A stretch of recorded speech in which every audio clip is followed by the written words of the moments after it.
केवल एक परमात्मा में श्रद्धा और समर्पण का संदेश देने वाली गीता सबको पवित्र करने का खुला आमंत्रण देती है। सृष्टि में कहीं भी रहने वाले अमीर अथवा गरीब, कुलीन तथा आदिवासी, पुण्यात्मा और पापी, स्त्री और पुरुष, सदाचारी एवं अत्यंत दुराचारी, सबका इसमें प्रवेश है। विशेषकर गीता पापियों के ही उद्धार का सुगम पथ बताती है। पुण्यात्मा तो भजते ही है। प्रस्तुत है उसी गीता की अद्वितीय व्याख्या यथार्थ गीता का कैसेट प्रसारण।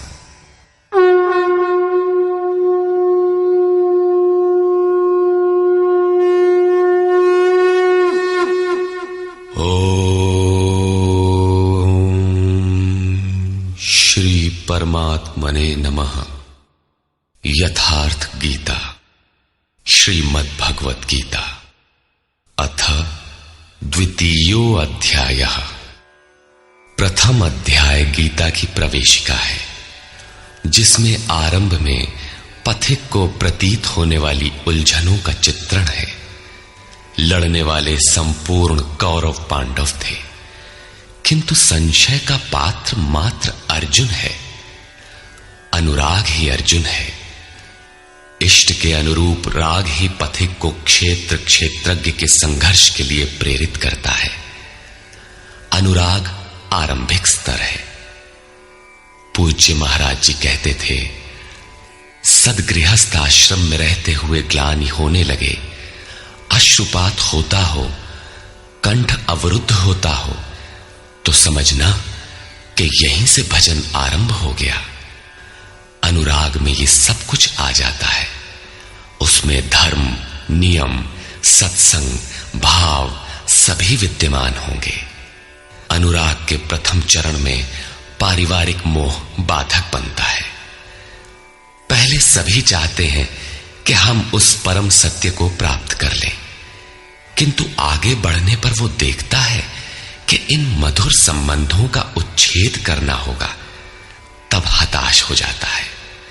वो पहले से जो कुछ धर्म कर्म मानकर करता था, उतने में ही संतोष करने लगता है। अपने मोह की पुष्टि के लिए वो प्रचलित रूढ़ियों का प्रमाण भी प्रस्तुत करता है, जैसा अर्जुन ने किया कि कुल धर्म सनातन है।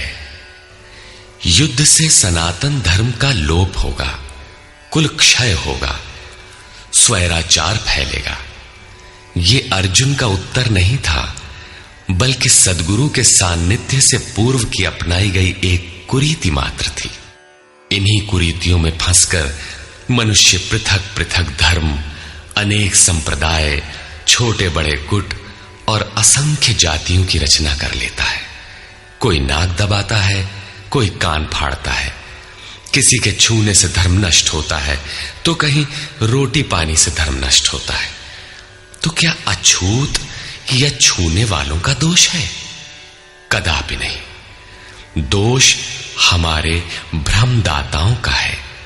धर्म के नाम पर हम कुरीति के शिकार हैं, इसलिए दोष हमारा है। महात्मा बुद्ध के समय में केश कंबल एक संप्रदाय था, जिसमें केश को बढ़ाकर कंबल की तरह प्रयोग करने को पूर्णता का मानदंड माना जाता था। कोई गोव्रतिक गाय की भांति रहने वाला था, तो कोई कुक्कुरव्रतिक कुत्ते की तरह खाने पीने रहने वाला था। ब्रह्म विद्या का इनसे कोई संबंध नहीं है। संप्रदाय और कुरीतियां पहले भी थीं, आज भी हैं। ठीक इसी प्रकार कृष्ण काल में भी संप्रदाय थे, कुरीतियां थीं। उनमें से एकाध कुरीति का शिकार अर्जुन भी था। उसने 4 तर्क प्रस्तुत किए। 1, ऐसे युद्ध से सनातन धर्म नष्ट हो जाएगा। 2, वर्ण संकर पैदा होगा। 3, पिंडोदक क्रिया लोप होगी। और 4, हम लोग कुलक्षय द्वारा महान पाप करने को उद्यत हुए हैं। इस पर योगेश्वर श्री कृष्ण ने कहा, संजय उवाच।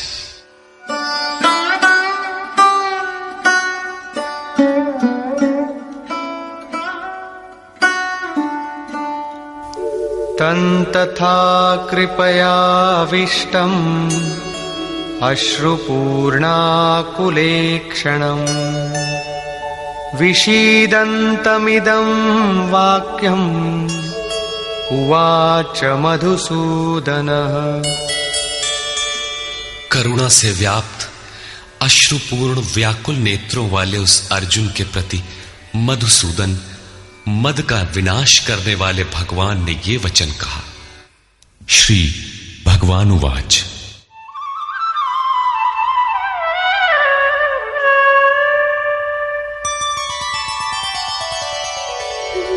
कुतस्त्वाकश्मलमिदं विषमे समुपस्थितम् अनार्यजुष्टमस्वर्ग्यम् अकीर्तिकरमर्जुन।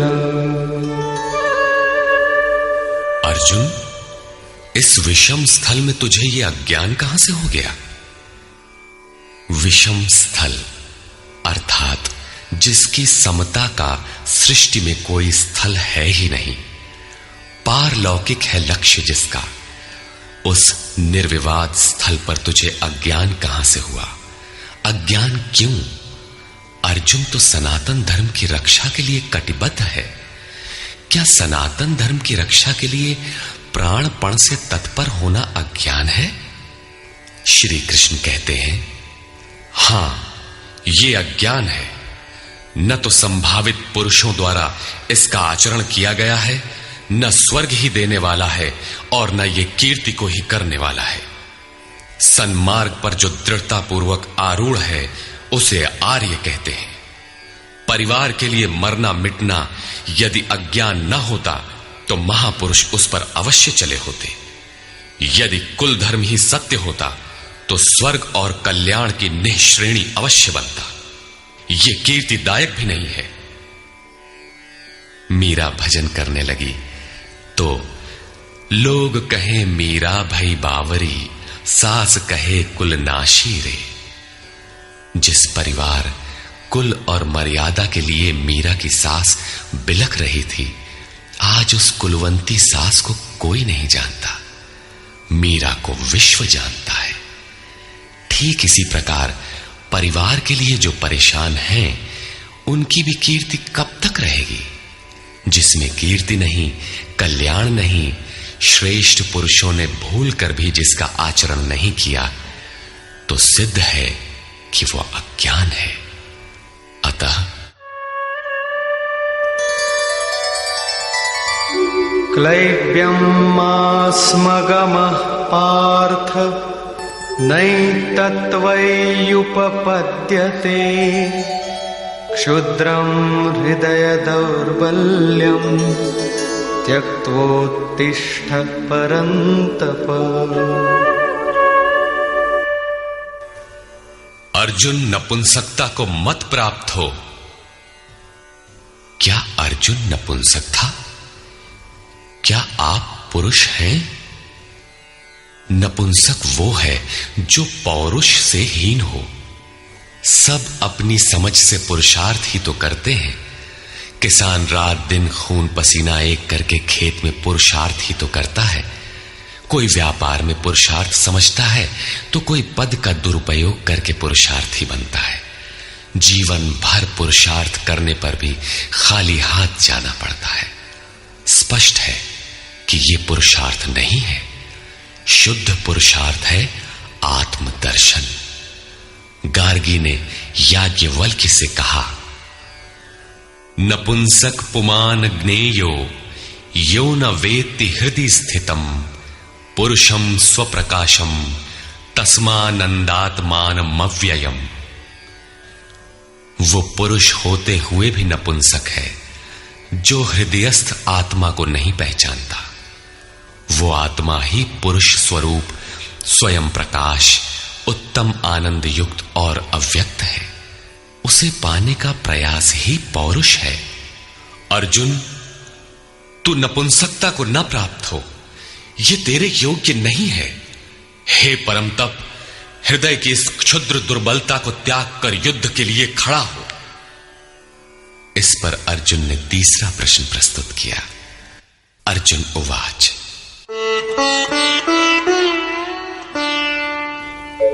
कथं भीष्ममहं संख्ये द्रोणं च मधुसूदन इषुभिः प्रतियोत्स्यामि पूजार्हा वरिसूदन।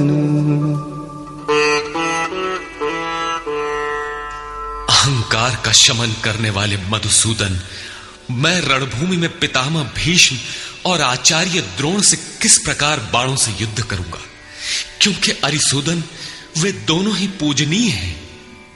द्वैत ही द्रोण है। प्रभु अलग हैं, हम अलग हैं। द्वैत का यह भान ही प्राप्ति की प्रेरणा का आरंभिक स्रोत है। यही द्रोणाचार्य का गुरुत्व है। भ्रम ही भीष्म है। जब तक भ्रम है तभी तक बच्चे, परिवार, रिश्तेदार सभी अपने लगते हैं। अपना लगने में भ्रम ही माध्यम है। आत्मा इन्हीं को पूज्य मानकर इनके साथ रहता है कि ये पिता हैं, दादा हैं, कुलगुरु हैं इत्यादि। साधन के पूर्ति काल में गुरु न चेला, पुरुष अकेला। न बंधुर न मित्रम गुरुर्नैव शिष्यः चिदानंद रूपः शिवोहम शिवोहम। जब चित्त उस परम आनंद में विलय हो जाता है तब न गुरु ज्ञान दाता और न शिष्य ग्रहण करता ही रह जाता है। यही परम की स्थिति है। गुरु का गुरुत्व प्राप्त कर लेने पर गुरुत्व एक जैसा हो जाता है। श्री कृष्ण कहते हैं, अर्जुन तुम मुझ में निवास करेगा। जैसे श्री कृष्ण वैसा ही अर्जुन, और ठीक वैसा ही प्राप्ति वाला महापुरुष हो जाता है। ऐसी अवस्था में गुरु का भी विलय हो जाता है। गुरुत्व हृदय में प्रवाहित हो जाता है। अर्जुन गुरु पद की ढाल बनाकर इस संघर्ष में प्रवृत्त होने से कतराना चाहता है। वो कहता है,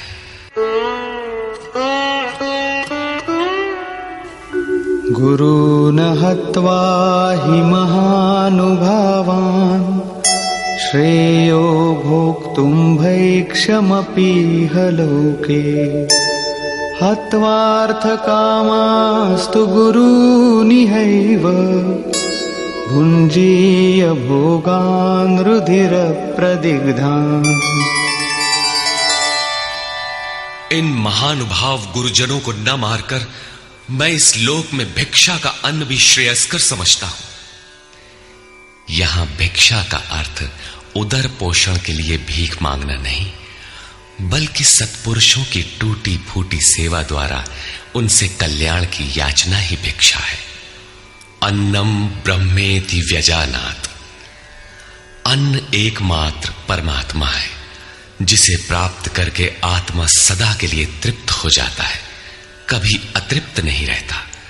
हम महापुरुषों की सेवा और याचना द्वारा शनैः शनैः ब्रह्म पीयूष प्राप्त करें, किंतु ये परिवार न छूटे। यही अर्जुन के भिक्षान्न की कामना है। संसार में अधिकांश लोग ऐसा ही करते हैं। वे चाहते हैं कि पारिवारिक स्नेह संबंध न मारना पड़े और मुक्ति भी शनैः शनैः मिल जाए, किंतु चलने वाले पथिक के लिए, जिसके संस्कार इनसे ऊपर है, जिसमें संघर्ष की क्षमता है, स्वभाव में क्षत्रियत्व प्रवाहित है, उसके लिए इस भिक्षान्न का विधान नहीं है। स्वयं न करके याचना करना भिक्षान्न है।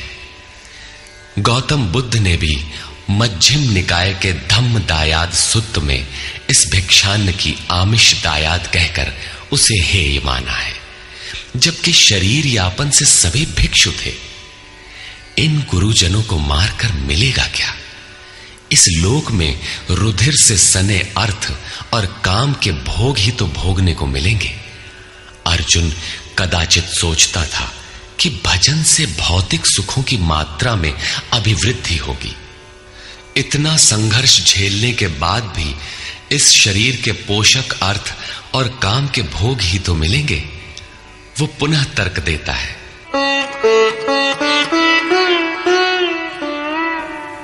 न चैतद्विद्मः कतरन्नो गरीयो यद्वा जयेम यदि वा नो जयेयो यानेव हत्वा न जिजीविषामः तेव स्थिताः प्रमुखे धार्तराष्ट्राः।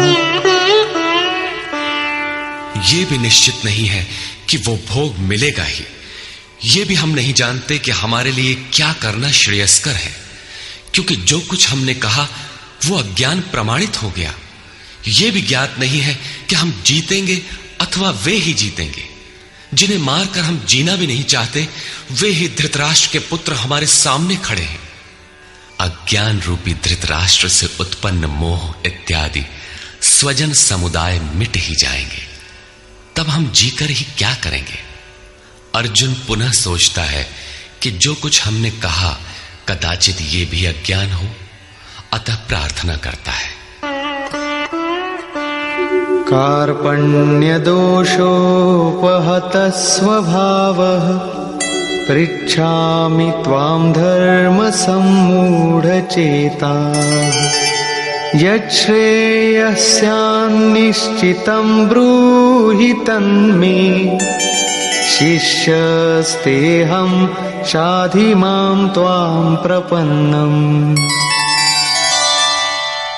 कायरता के दोष से नष्ट स्वभाव वाला, धर्म के विषय में सर्वथा मोहित चित्त हुआ मैं आपसे पूछता हूं, जो कुछ निश्चित परम कल्याणकारी हो वो साधन मेरे लिए कहिए। यहां अर्जुन ने पूर्ण समर्पण कर दिया।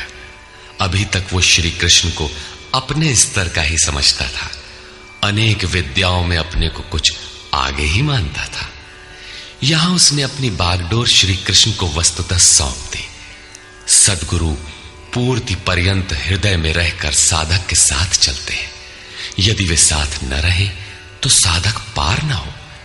युवा कन्या के परिवार वाले जिस प्रकार शादी विवाह तक उसको संयम की शिक्षा देते हुए संभाल ले जाते हैं, ठीक उसी प्रकार सद्गुरु अपने शिष्य की अंतरात्मा से रथी होकर उसे प्रकृति की घाटियों से निकालकर पार कर देते हैं।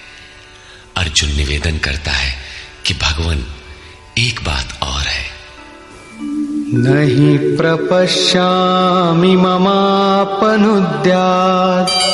यच्छोकमुच्छोषणमिन्द्रियाणाम् अवाप्य भूमावसपत्नमृद्धम् राज्यं सुराणामपि चाधिपत्यम्। भूमि पर निष्कंटक धन धान्य संपन्न राज्य को और देवताओं के स्वामीपन इंद्र पद को पाकर भी मैं उस उपाय को नहीं देखता जो मेरी इंद्रियों को सुखाने वाले शोक को दूर कर सके। जब शोक बना ही है तो ये सब लेकर ही मैं क्या करूंगा। यदि इतना ही मिलना है तो क्षमा करें। अर्जुन ने सोचा, अब इसके आगे बतावेंगे भी क्या।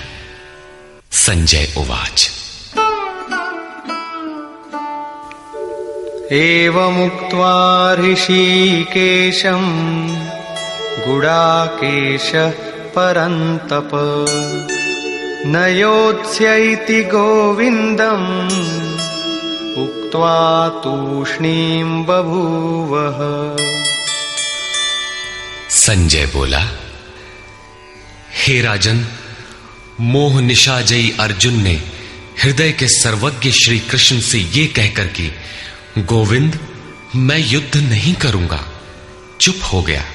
अभी तक अर्जुन की दृष्टि पौराणिक है, जिसमें कर्म कांडों के साथ भोगों की उपलब्धि का विधान है, जिसमें स्वर्ग ही सब कुछ माना जाता है, जिस पर श्री कृष्ण प्रकाश डालेंगे कि ये विचारधारा भी गलत है। तमुवाच ऋषिकेशः प्रहसन्निव भारत सेनयोरुभयोर्मध्ये विषीदन्तमिदं वचः। उसके उपरांत हे भरतवंशी धृतराष्ट्र, अंतर्यामी योगेश्वर श्री कृष्ण ने दोनों सेनाओं के बीच में उस शोक युक्त अर्जुन को हंसते हुए से ये वचन कहा। श्री भगवान उवाच। अशोचानन्वशोचस्त्वं प्रज्ञावादांश्च भाषसे गतासु न गतासूंश्च नानुशोचन्ति पंडिताः। अर्जुन, तू न शोक करने योग्यों के लिए शोक करता है और पंडितों के से वचन कहता है, किंतु बुद्धि संपन्न पंडित जन जिनके प्राण चले गए हैं उनके लिए तथा जिनके प्राण नहीं गए हैं उनके लिए भी शोक नहीं करते। तू पंडितों जैसी बातें भर करता है, वस्तुतः ज्ञाता है नहीं, क्योंकि न त्वेवाहं जातु नासं न त्वन्नेमे जनाधिपाः न चैव न भविष्यामः सर्वे वयमतः परम्। न तो ऐसा ही है कि मैं अर्थात सद्गुरु किसी काल में नहीं था, अथवा तू अनुरागी अधिकारी अथवा जनाधिपाह राजा लोग अर्थात राजसी वृत्ति में पाए जाने वाला अहम नहीं था, और न ऐसा ही है कि आगे हम सब नहीं रहेंगे। सद्गुरु सदैव रहता है, अनुरागी सदैव रहते हैं। यहां योगेश्वर ने योग की अनादिता पर प्रकाश डालते हुए भविष्य में भी उसकी विद्यमानता पर बल दिया। मरने वालों के लिए शोक न करने के लिए कारण बताते हुए उन्होंने कहा, देहिनोऽस्मिन् यथा देहे कौमारं यौवनं जरा तथा देहान्तरप्राप्तिः धीरस्तत्र न मुह्यति। जैसे जीवात्मा की इस देह में कुमार, युवा और वृद्ध अवस्था होती है, वैसे ही अन्य अन्य शरीर प्राप्ति। इसलिए धीर पुरुष मोहित नहीं होता है। कभी आप बालक थे, शनैः शनैः युवा हुए, तब आप मर तो नहीं गए, पुनः वृद्ध हुए। पुरुष एक ही है। उसी प्रकार लेश मात्र भी दरार नए देह की प्राप्ति पर नहीं पड़ती। कलेवर का यह परिवर्तन तब तक चलेगा जब तक परिवर्तन से परे वस्तु नहीं मिल जाती। मात्रा स्पर्शास्तु कौन्तेय शीतोष्ण सुख दुःखदाः आगमापायिनो नित्याः तां स्थितिक्षस्व भारत। हे कुंती पुत्र, सुख दुख, सर्दी और गर्मी को देने वाले इंद्रियों और विषयों के संयोग तो अनित्य हैं, क्षण भंगुर हैं। अतः भरतवंशी अर्जुन, तू इसका त्याग कर। अर्जुन इंद्रिय और विषय के संयोग जन्य सुख का स्मरण करके ही विकल था। कुल धर्म, कुल गुरुओं की पूज्यता इत्यादि इंद्रियों के लगाव के अंतर्गत है। ये क्षणिक हैं, झूठे हैं, नाशवान हैं। विषयों का संयोग न सदैव मिलेगा और न सदैव इंद्रियों में क्षमता ही रहेगी। अतः अर्जुन, तू इनका त्याग कर, सहन कर। क्यों? क्या हिमालय की लड़ाई थी जो अर्जुन सर्दी सहन करता, अथवा क्या ये रेगिस्तान की लड़ाई है जहां अर्जुन गर्मी सहन करे? कुरुक्षेत्र जैसा कि लोग बाहर बताते हैं समशीतोष्ण स्थली है। कुल 18 दिन तो लड़ाई हुई, इतने में कहां जाड़ा गर्मी बीत गई। वस्तुतः सर्दी गर्मी, दुख सुख, मान अपमान का सहन करना एक योगी पर निर्भर करता है। यह हृदय देश की लड़ाई का चित्रण है। बाहर युद्ध के लिए गीता नहीं कहती। यह क्षेत्र क्षेत्रज्ञ का संघर्ष है, जिसमें आसुरी संपद का सर्वथा शमन कर परमात्मा में स्थिति दिलाकर दैवी संपद भी शांत हो जाती है। जब विकार है ही नहीं तो सजातीय प्रवृत्तियां किस पर आक्रमण करें? अतः पूर्णत्व के साथ वे भी शांत हो जाती हैं, इससे पहले नहीं। गीता अंतर्देश की लड़ाई का चित्रण है। इस त्याग से मिलेगा क्या, इससे लाभ क्या है, इस पर श्री कृष्ण कहते हैं, यम हि न व्यथयन्त्येते पुरुषं पुरुषर्षभ समदुःख सुखं धीरं सोमृतत्वाय कल्पते। क्योंकि हे पुरुष श्रेष्ठ, दुख सुख को समान समझने वाले जिस धीर पुरुष को इंद्रियों और विषयों के संयोग व्यथित नहीं कर पाते, वो मृत्यु से परे अमृत तत्व की प्राप्ति के योग्य हो जाता है। यहां श्री कृष्ण ने एक उपलब्धि अमृत की चर्चा की। अर्जुन सोचता था कि युद्ध के परिणाम में स्वर्ग मिलेगा या पृथ्वी, किंतु श्री कृष्ण कहते हैं कि न स्वर्ग मिलेगा और न पृथ्वी, बल्कि अमृत मिलेगा। अमृत क्या है? नासतो विद्यते भावो ना भावो विद्यते सतः उभयोरपि दृष्टोऽन्तः त्वनयोस्तत्त्वदर्शिभिः। अर्जुन, असत वस्तु का अस्तित्व नहीं है, वो है ही नहीं, उसे रोका नहीं जा सकता, और सत्य का तीनों काल में अभाव नहीं है, उसे मिटाया नहीं जा सकता। अर्जुन ने पूछा, क्या भगवान होने के नाते आप कहते हैं?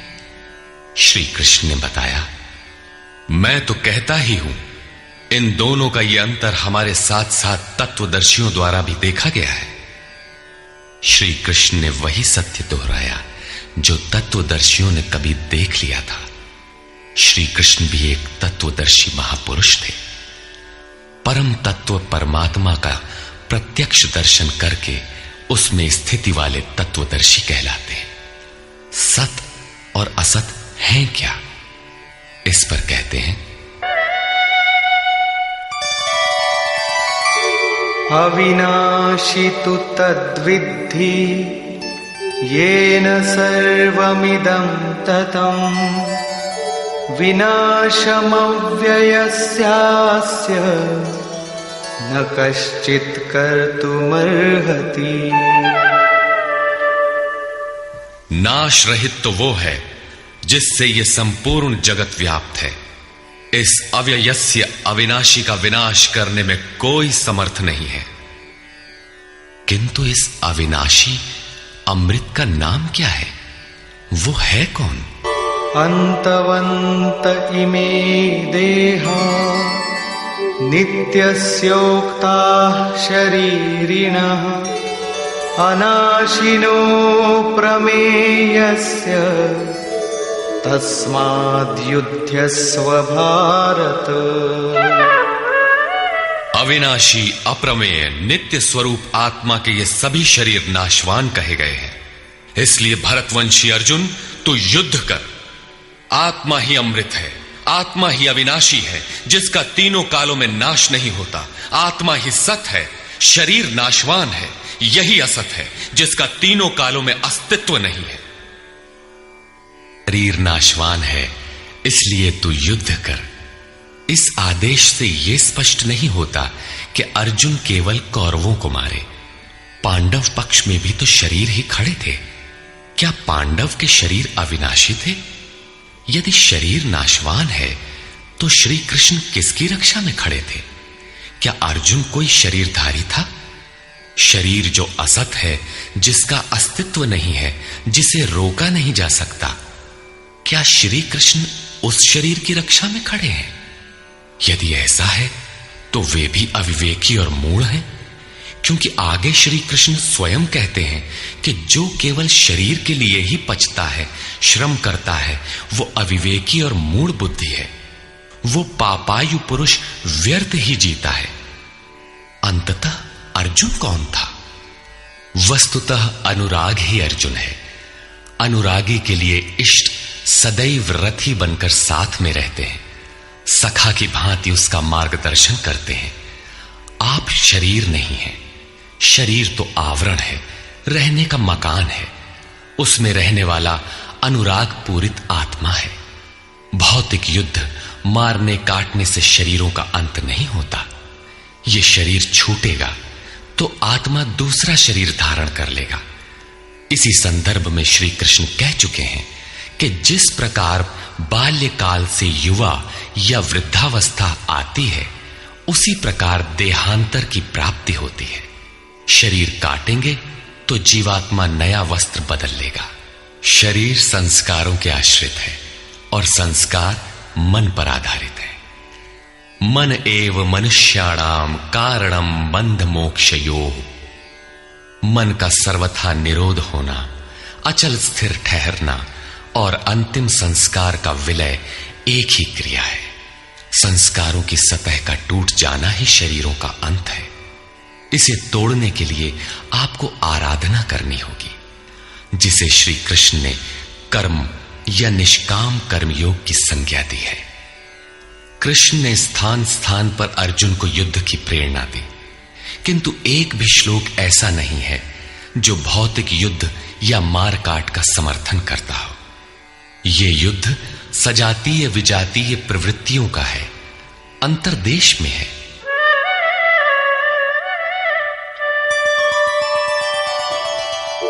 य एनं वेत्ति हन्तारम् यश्चैनं मन्यते हतम् उभौ तौ न विजानीतो नायं हन्ति न हन्यते। जो इस आत्मा को मारने वाला मानता है तथा जो इस आत्मा को मरा हुआ समझता है, वे दोनों ही आत्मा को नहीं जानते, क्योंकि ये आत्मा न तो मारता है और न मारा ही जाता है। पुनः इसी पर बल देते हैं। न जायते म्रियते वा कदाचिन् नायं भूत्वा भविता वा न भूयः अजो नित्यः शाश्वतोऽयं पुराणो न हन्यते हन्यमाने शरीरे। ये आत्मा किसी काल में न तो जन्मता है और न मरता है, क्योंकि ये वस्त्र ही तो बदलता है। न ये आत्मा होकर अन्य कुछ होने वाला है, क्योंकि यह अजन्मा है, नित्य है, शाश्वत और पुरातन है। शरीर के नाश होने पर भी उसका नाश नहीं होता। आत्मा ही सत्य है, आत्मा ही पुरातन है, आत्मा ही शाश्वत और सनातन है। आप कौन है? सनातन धर्म के अनुयायी। सनातन कौन है? आत्मा। आप आत्मा के अनुयायी हैं। आत्मा, परमात्मा और ब्रह्म एक दूसरे के पर्याय हैं। आप कौन है? शाश्वत धर्म के उपासक। शाश्वत कौन है? आत्मा। अर्थात हम आप आत्मा के उपासक हैं।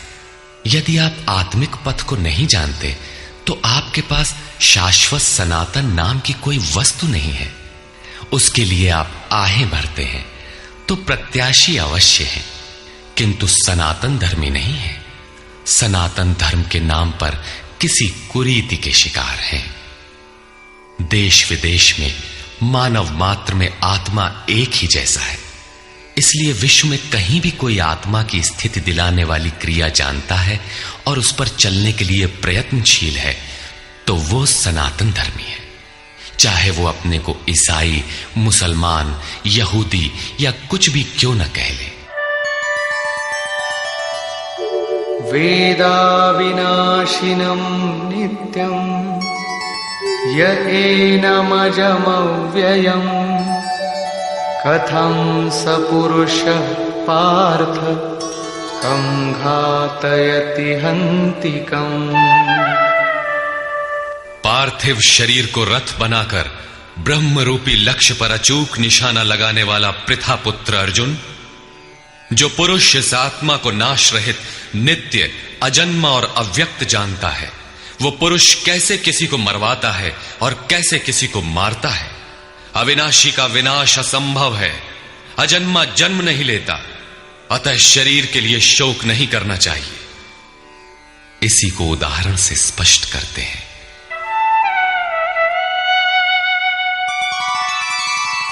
वासांसि जीर्णानि यथा विहाय नवानि गृह्णाति नरोपराणि तथा शरीराणि विहाय जीर्णान्यन्यानि संयाति नवानि देहि। जैसे मनुष्य जीर्णानि वासांसि, जीर्ण शीर्ण पुराने वस्त्रों को त्याग कर नए वस्त्रों को ग्रहण करता है, ठीक वैसे ही ये जीवात्मा पुराने शरीरों को त्याग कर दूसरे नए शरीरों को धारण करता है। जीर्ण होने पर ही नया शरीर धारण करना है तो शिशु क्यों मर जाते हैं? ये वस्त्र तो और विकसित होना चाहिए। वस्तुतः ये शरीर संस्कारों पर आधारित है। जब संस्कार जीर्ण होते हैं तो शरीर छूट जाता है। यदि संस्कार 2 दिन का है तो दूसरे दिन ही शरीर जीर्ण हो गया। इसके बाद मनुष्य एक श्वास भी अधिक नहीं जीता। संस्कार ही शरीर है। आत्मा संस्कारों के अनुसार नया शरीर धारण कर लेता है। अथ खलु ऋतुमयः पुरुषः यथा इहैव तथैव प्रेत्य भवति कृतं लोकम पुरुषोऽभिजायते। अर्थात ये पुरुष निश्चय ही संकल्पमय है। इस लोक में पुरुष जैसा निश्चय वाला होता है वैसा ही यहां से मरकर जाने पर होता है। अपने संकल्प से बनाए हुए शरीरों में पुरुष उत्पन्न होता है। इस प्रकार मृत्यु शरीर का परिवर्तन मात्र है। आत्मा नहीं मरता, पुनः इसकी अजरता अमरता पर बल देते हैं।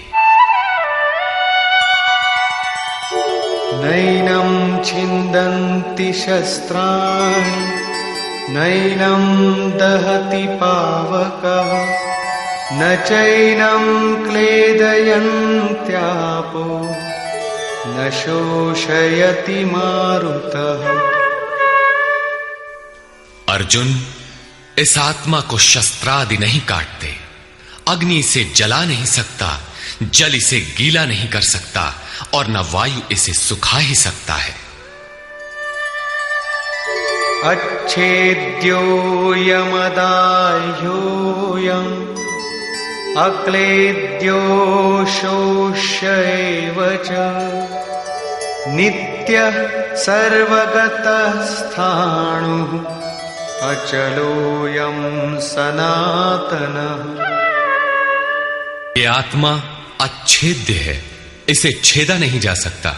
ये अदाह्य है, इसे जलाया नहीं जा सकता। ये अक्लेद्य है, इसे गीला नहीं किया जा सकता। आकाश इसे अपने में समाहित नहीं कर सकता। ये आत्मा निसंदेह, अशोष्य, सर्वव्यापक, अचल, स्थिर रहने वाला और सनातन है। अर्जुन ने कहा था कि कुल धर्म सनातन है। ऐसा युद्ध करने से सनातन धर्म नष्ट हो जाएगा, किंतु श्री कृष्ण ने इसे अज्ञान माना और आत्मा को ही सनातन बताया। आप कौन हैं? सनातन धर्म के अनुयायी। सनातन कौन है? आत्मा। यदि आप आत्मा पर्यंत दूरी तय करने वाली विधि विशेष से अवगत नहीं हैं, तो आप सनातन धर्म नहीं जानते। इसका कुपरिणाम सांप्रदायिकता में फंसे धर्म भीरू लोगों को भोगना पड़ रहा है। जब मैटर क्षेत्र में पैदा होने वाली कोई वस्तु इस सनातन का स्पर्श नहीं कर सकती, तो छूने खाने से सनातन धर्म नष्ट कैसे हो सकता है? यह धर्म नहीं, एक कुरीति परिस्थिति थी जिससे भारत में सांप्रदायिक वैमनस्य बढ़ा और राष्ट्रीय एकता की आज भी समस्या बनी हुई है। धर्म की शरण हम क्यों जाते हैं?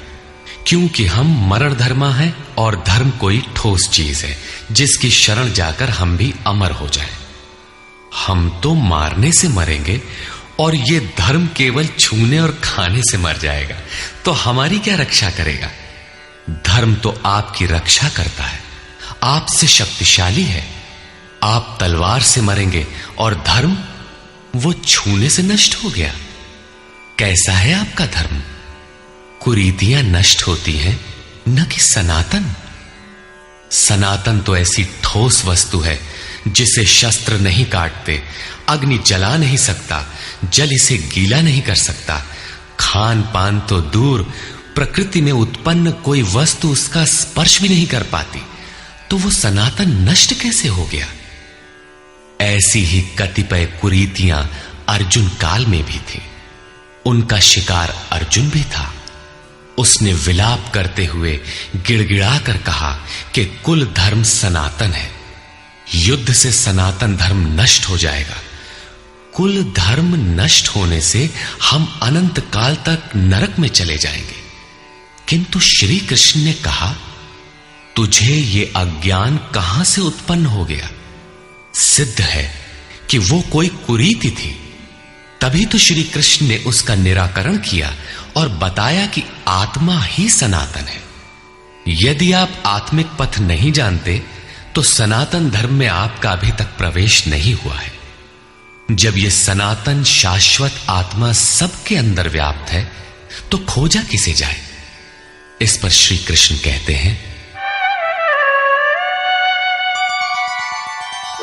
अव्यक्तोऽयमचिन्त्योऽयम् अविकार्योऽयमुच्यते तस्मादेवं विदित्वैनं नानुशोचितुमर्हसि।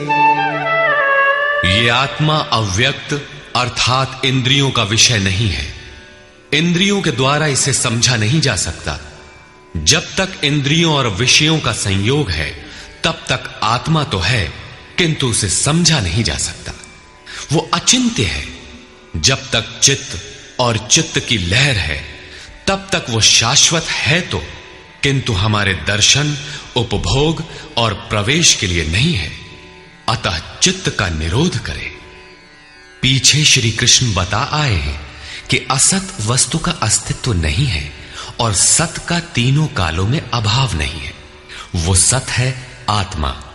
आत्मा ही अपरिवर्तनशील, शाश्वत, सनातन और अव्यक्त है। तत्वदर्शियों ने आत्मा को इन विशेष गुणधर्मों से युक्त देखा। न 10 भाषाओं के ज्ञाता ने देखा, न किसी समृद्धशाली ने देखा, बल्कि तत्वदर्शियों ने देखा। श्री कृष्ण ने आगे बताया कि तत्व है परमात्मा। मन के निरोध काल में साधक उसका दर्शन और उसमें प्रवेश पाता है। प्राप्ति काल में भगवान मिलते हैं और दूसरे ही क्षण वो अपने आत्मा को ईश्वरीय गुण धर्मों से विभूषित देखता है। वो देखता है कि आत्मा ही सत्य, सनातन और परिपूर्ण है। ये आत्मा अचिंत्य है। ये विकार रहित अर्थात न बदलने वाला कहा जाता है। अतः अर्जुन, आत्मा को ऐसा जानकर तू शोक करने योग्य नहीं है। अब श्री कृष्ण अर्जुन के विचारों में विरोधाभास दिखाते हैं, जो सामान्य तर्क है। अथ चैनं नित्यजातं नित्यं वा मन्यसे मृतं तथापि त्वं महाबाहो नैवं शोचितुमर्हसि। यदि तू इसे सदैव जन्मने वाला और सदा मरने वाला माने तब भी तुझे शोक नहीं करना चाहिए, क्योंकि जातस्य हि ध्रुवो मृत्युः ध्रुवं जन्म मृतस्य च तस्मादपरिहार्येऽर्थे न त्वं शोचितुमर्हसि। ऐसा मान लेने पर भी जन्मने वाले की निश्चित मृत्यु और मरने वाले का निश्चित जन्म सिद्ध होता है। इसलिए भी तू बिना उपाय वाले इस विषय में शोक करने लायक नहीं है। जिसका कोई इलाज नहीं, उसके लिए शोक करना एक अन्य दुख को आमंत्रित करना है। अव्यक्तादीनि भूतानि व्यक्तमध्यानि भारत अव्यक्तनिधनान्येव तत्र का परिदेवना।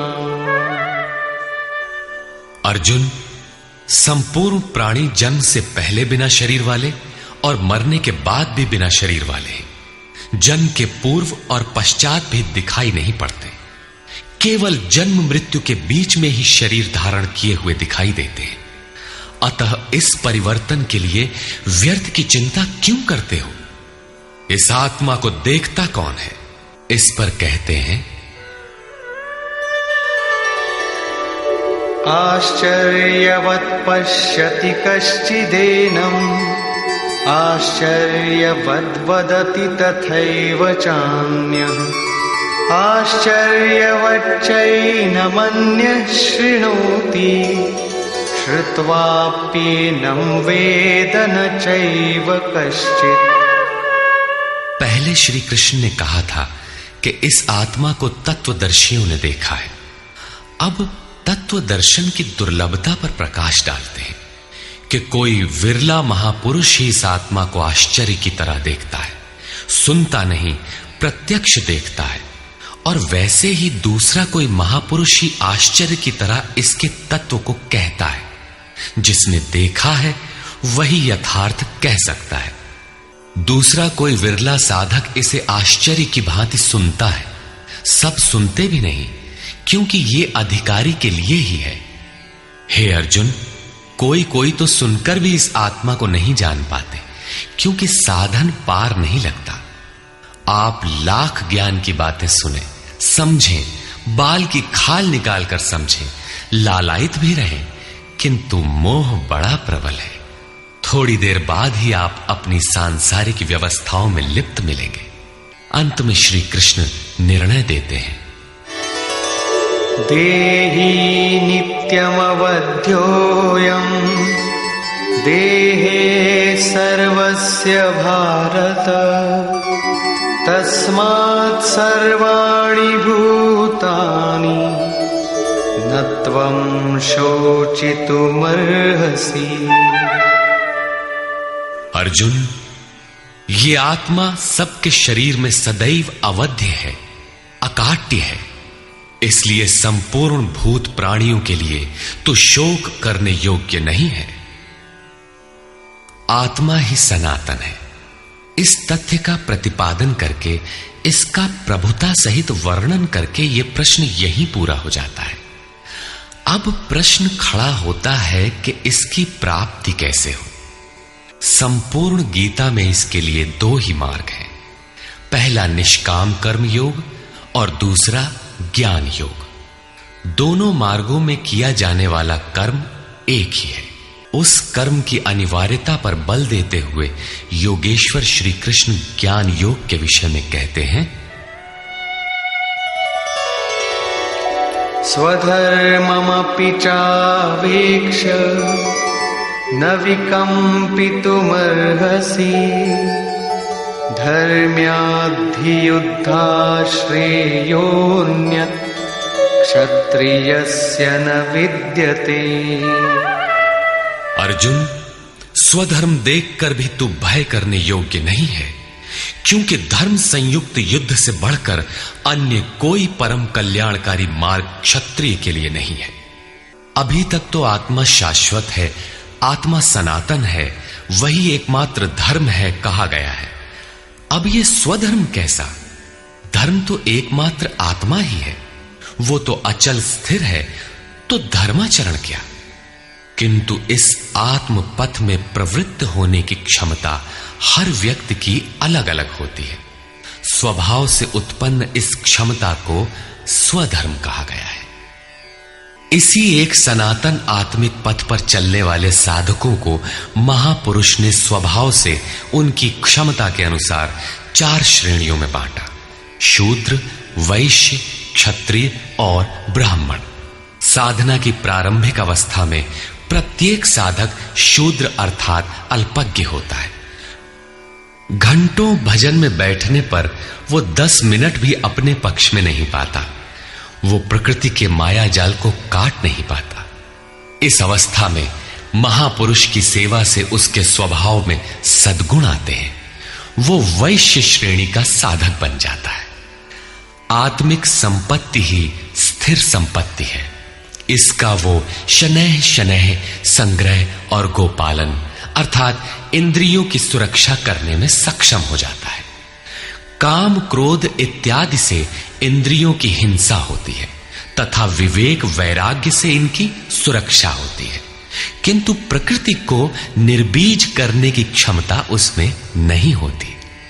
क्रमशः उन्नति करते करते साधक के अंतःकरण में तीनों गुणों को काटने की क्षमता अर्थात क्षत्रियत्व आ जाता है।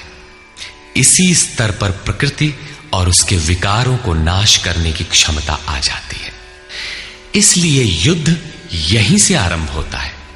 क्रमशः साधन करके साधक ब्राह्मणत्व की श्रेणी में बदल जाता है। इस समय मन का शमन, इंद्रियों का दमन, धारावाही चिंतन, सरलता, अनुभव, ज्ञान इत्यादि लक्षण साधक में स्वाभाविक प्रवाहित होते हैं।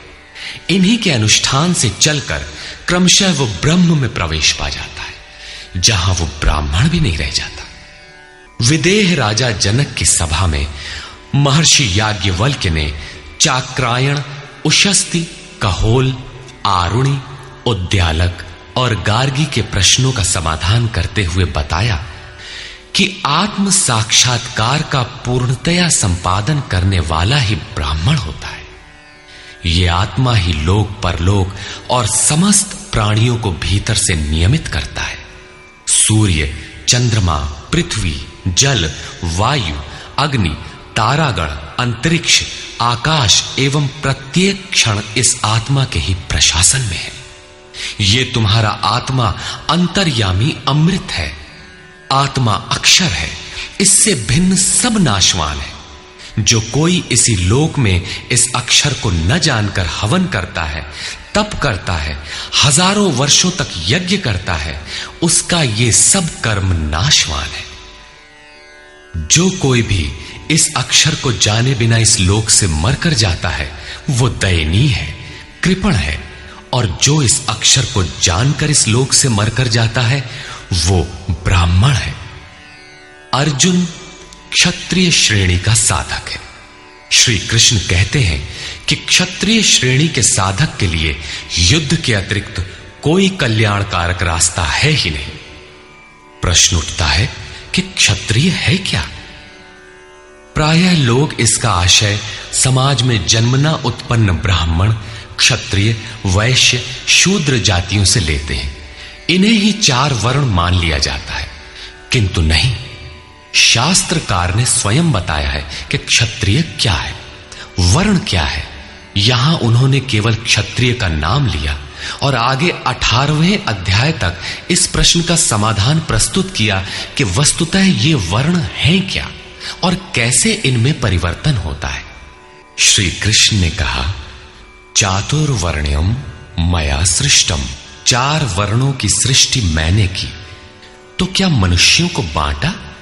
श्री कृष्ण कहते हैं कि नहीं, गुण कर्म विभागशः, गुणों के माध्यम से कर्म को 4 भागों में बांटा। यह देखना है कि वो कर्म क्या है जिसे बांटा गया। गुण परिवर्तनशील है। साधना की उचित प्रक्रिया द्वारा तामसी से राजसी और राजसी से सात्विक गुणों में प्रवेश मिलता जाता है। अंततः ब्राह्मण स्वभाव बन जाता है। उस समय ब्रह्म में प्रवेश दिला देने वाली सारी योग्यताएं उस साधक में रहती हैं। वर्ण संबंधी प्रश्न यहां से आरंभ होकर 18वें अध्याय में जाकर पूर्ण होता है। श्री कृष्ण की मान्यता है, श्रेयान् स्वधर्मो विगुणः परधर्मात् स्वनुष्ठितात्। स्वभाव से उत्पन्न इस धर्म में प्रवृत्त होने की क्षमता जिस स्तर की हो, भले ही वो गुण रहित शूद्र श्रेणी की हो, तब भी परम कल्याण करती है, क्योंकि आप क्रमशः वहीं से उत्थान करते हैं। उससे ऊपर वालों की नकल करके साधक नष्ट हो जाता है। अर्जुन क्षत्रिय श्रेणी का साधक था। इसलिए श्री कृष्ण कहते हैं कि अर्जुन, अपने स्वभाव से उत्पन्न योग्यता को देखकर, इस युद्ध में प्रवृत्त होने की अपनी क्षमता को देखकर भी तू भय करने योग्य नहीं है। इससे बढ़कर दूसरा कोई कल्याणकारी कार्य क्षत्रिय के लिए नहीं। इसी पर प्रकाश डालते हुए पुनः योगेश्वर कहते हैं, यदृच्छया चोपपन्नम् स्वर्गद्वारमपावृतम् सुखिनः क्षत्रियाः पार्थ लभन्ते युद्धमीदृशम्। पार्थिव शरीर को ही रथ बनाकर अचूक लक्ष्य वेधी अर्जुन, स्वतः प्राप्त स्वर्ग के खुले हुए द्वार रूपी इस युद्ध को भाग्यवान क्षत्रिय ही प्राप्त करते हैं। क्षत्रिय श्रेणी के साधक में तीनों गुणों को काट देने की क्षमता रहती है। उसके लिए स्वर्ग का द्वार खुला है, क्योंकि उसमें दैवी संपद पूर्णता अर्जित रहती है। स्वर्ग में विचरने की उसमें क्षमता रहती है। यही खुला हुआ स्वर्ग का द्वार है। क्षेत्र क्षेत्रज्ञ के इस युद्ध को भाग्यवान क्षत्रिय ही पाते हैं, क्योंकि उनमें ही संघर्ष की क्षमता है। दुनिया में लड़ाइयां होती हैं, विश्व सिमट कर लड़ता है, प्रत्येक जाति लड़ती है, किंतु शाश्वत विजय जीतने वाले को भी नहीं मिलती। ये तो बदले हैं। जो जिसको जितना दबाता है, कालांतर में उसे भी उतना ही दबना पड़ता है। ये कैसी विजय है जिसमें इंद्रियों को सुखाने वाला शोक बना ही रहता है, अंत में शरीर भी नष्ट हो जाता है। वास्तविक संघर्ष तो क्षेत्र और क्षेत्रज्ञ का है, जिसमें एक बार विजय हो जाने पर प्रकृति का सदा के लिए निरोध और परम पुरुष परमात्मा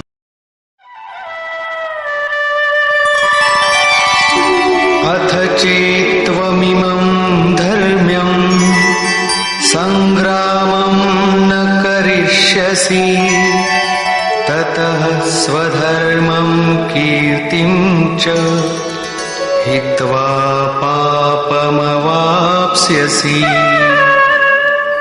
और यदि तू इस धर्मयुक्त संग्राम अर्थात शाश्वत सनातन परम धर्म परमात्मा में प्रवेश दिलाने वाला धर्म युद्ध नहीं करेगा, तो स्वधर्म अर्थात स्वभाव से उत्पन्न संघर्ष करने की क्षमता, क्रिया में प्रवृत्त होने की क्षमता को खोकर पाप अर्थात आवागमन और अपकीर्ति को प्राप्त होगा। अपकीर्ति पर प्रकाश डालते हैं। अकीर्तिं चापि भूतानि कथयिष्यन्ति ते व्ययाम् संभावितस्य चाकीर्तिः मरणादतिरिच्यते।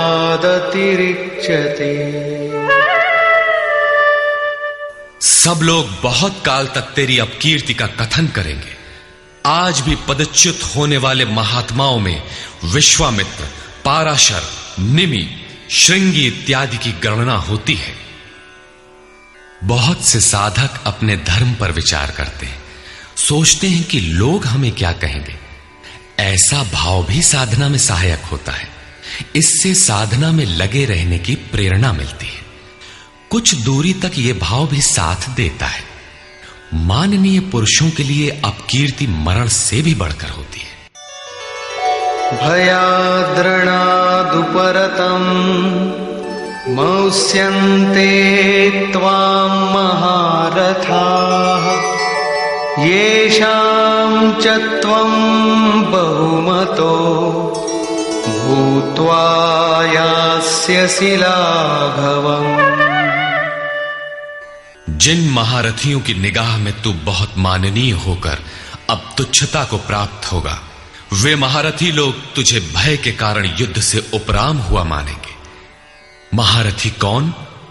इस पथ पर महान परिश्रम से आगे बढ़ने वाले साधक महारथी हैं। इसी प्रकार इतने ही परिश्रम से अविद्या की ओर खींचने वाले काम, क्रोध, लोभ, मोहादि भी महारथी हैं, जो तुझे बहुत सम्मान देते थे कि साधक प्रशंसनीय है। तुम उनकी निगाह से गिर जाओगे। इतना ही नहीं, बल्कि अवाच्यवादांश्च बहून् वदिष्यन्ति तवाहिताः निन्दन्तस्तव सामर्थ्यम् ततो दुःखतरं नु किम्। वैरी लोग तेरे पराक्रम की निंदा करते हुए बहुत से न कहने योग्य वचनों को कहेंगे। एक दोष आता है तो चारों ओर से निंदा और बुराइयों की झड़ी लग जाती है। न कहने योग्य वचन भी कहे जाते हैं। इससे बड़ा दुख क्या होगा?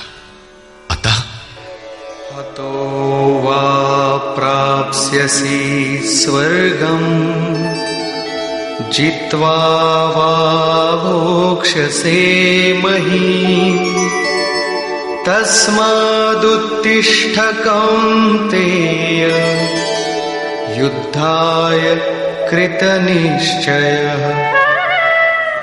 इस युद्ध में मरोगे तो स्वर्ग प्राप्त करोगे। स्वर में विचरने की क्षमता रहेगी। श्वास से बाहर प्रकृति में विचरने की धाराएं निरुद्ध हो जाएंगी। परम देव परमात्मा में प्रवेश दिलाने वाली दैवी संपद हृदय में पूर्णतः प्रवाहित रहेगी। अथवा इस संघर्ष में जीतने पर महामहिम स्थिति को प्राप्त करोगे। इसलिए अर्जुन, युद्ध के लिए निश्चय करके खड़ा हो। प्रायः लोग इस श्लोक के अर्थ में समझते हैं कि इस युद्ध में मरोगे तो स्वर्ग जाओगे और जीतोगे तो पृथ्वी का भोग भोगोगे। किंतु आपको स्मरण होगा, अर्जुन कह चुका है, भगवन पृथ्वी ही नहीं अपितु त्रैलोक्य के साम्राज्य और देवताओं के स्वामीपन अर्थात इंद्र पद प्राप्त होने पर भी मैं उस उपाय को नहीं देखता जो इंद्रियों को सुखाने वाले मेरे शोक को दूर कर सके। यदि इतना ही मिलना है तो गोविंद, मैं युद्ध कदापि नहीं करूंगा। यदि इतने पर भी श्री कृष्ण कहते कि अर्जुन लड़ो, जीतोगे तो पृथ्वी पा जाओगे, हारोगे तो स्वर्ग के नागरिक बन जाओगे, तो श्री कृष्ण देते ही क्या है? अर्जुन इससे आगे का सत्य, श्रेय, परम कल्याण की कामना वाला शिष्य था, जिसे सद्गुरुदेव श्री कृष्ण ने बताया कि क्षेत्रज्ञ के इस संघर्ष में यदि शरीर का समय पूरा हो जाता है और लक्ष्य तक नहीं पहुंच सके तो स्वर्ग प्राप्त करोगे, अर्थात स्वर में ही विचरण करने की क्षमता प्राप्त कर लोगे। दैवी संपत्त हृदय में ढल जाएगी और इस शरीर के रहते रहते संघर्ष में सफल हो जाते हो तो महिम, सबसे महान ब्रह्म की महिमा का उपभोग करोगे, महामहिम की स्थिति प्राप्त कर लोगे। जीतोगे तो सर्वस्व, क्योंकि महामहिमत्व को पाओगे, और हारोगे तो देवत्व।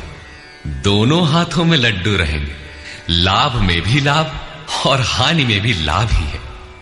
पुनः इसी पर बल देते हैं, सुख दुखे समे कृत्वा लाभालाभो जया जया ततो युद्धाय युज्यस्व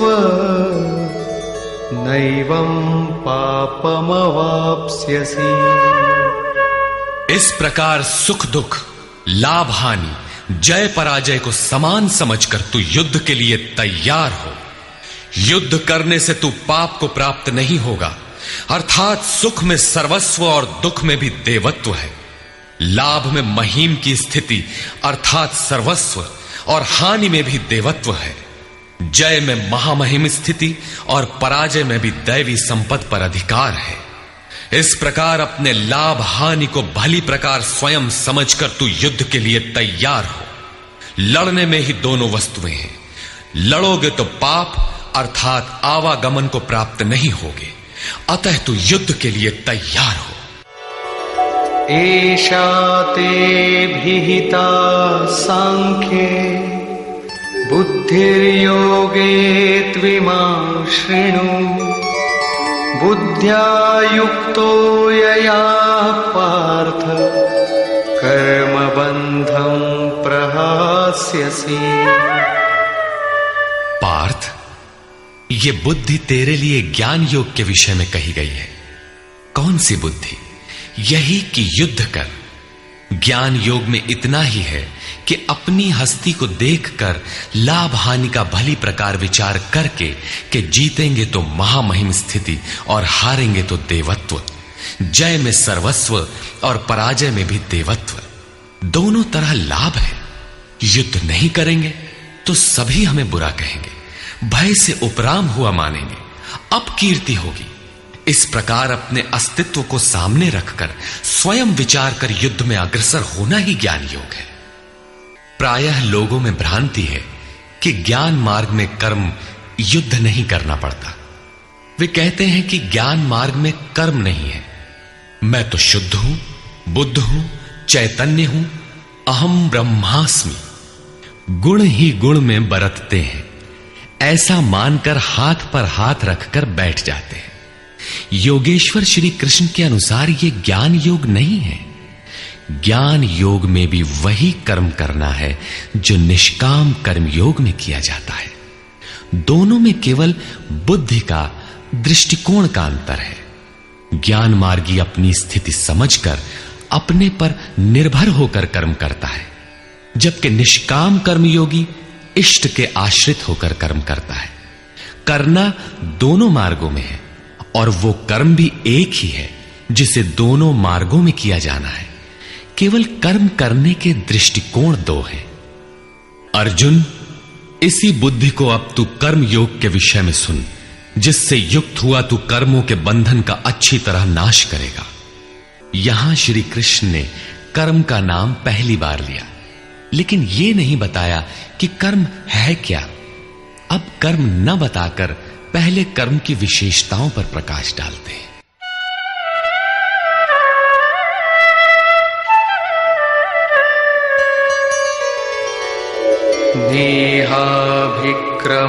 नेहाभिक्रमनाशोऽस्ति प्रत्यवायो न विद्यते स्वल्पमप्यस्य धर्मस्य त्रायते महतो भयात्। इस निष्काम कर्म योग में आरंभ का अर्थात बीज का नाश नहीं होता, सीमित फल रूपी दोष नहीं है। इसलिए इस निष्काम कर्म का, इस कर्म से संपादित धर्म का थोड़ा भी साधन जन्म मृत्यु रूपी महान भय से उद्धार कर देता है। आप इस कर्म को समझें और उस पर 2 कदम चल भर दें, जो सदगृहस्थ आश्रम में रहकर ही चला जा सकता है। साधक तो चलते ही हैं। बीज भर डाल दें तो अर्जुन, बीज का नाश नहीं होता। प्रकृति में कोई क्षमता नहीं, ऐसा कोई अस्त्र नहीं कि उस सत्य को मिटा दे। प्रकृति केवल आवरण डाल सकती है, कुछ देर कर सकती है, किंतु साधन के आरंभ को मिटा नहीं सकती। आगे श्री कृष्ण ने बताया कि सभी पापियों से भी बड़ा पापी ही क्यों न हो, ज्ञान रूपी नौका द्वारा निसंदेह पार हो जाएगा। ठीक उसी बात को यहां कहते हैं कि अर्जुन, निष्काम कर्म योग का बीजारोपण भर कर दें तो उस बीज का कभी नाश नहीं होता। विपरीत फल रूपी दोष भी इसमें नहीं होता कि आपको स्वर्ग, रिद्धियों या सिद्धियों तक पहुंचाकर छोड़ दे। आप ये साधन भले छोड़ दें, किंतु यह साधन आपका उद्धार करके ही छोड़ेगा। इस निष्काम कर्मयोग का थोड़ा सा भी साधन जन्म मृत्यु के महान भय से उद्धार कर देता है। अनेक जन्म संसिद्धस्ततो याति पराम गतिम।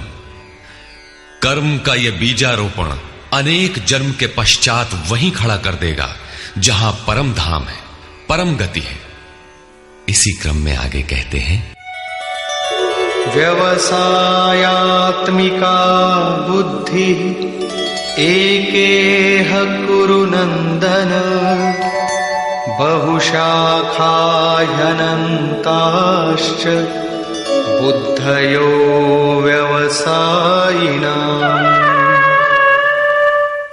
अर्जुन, इस निष्काम कर्म योग में क्रियात्मक बुद्धि एक ही है, क्रिया एक है और परिणाम एक ही है। आत्मिक संपत्ति ही स्थिर संपत्ति है। इस संपत्ति को प्रकृति के द्वंद्व में शनैः शनैः अर्जित करना व्यवसाय है। यह व्यवसाय अथवा निश्चयात्मक क्रिया भी एक ही है। तब तो जो लोग बहुत सी क्रियाएं बताते हैं, क्या वे भजन नहीं करते?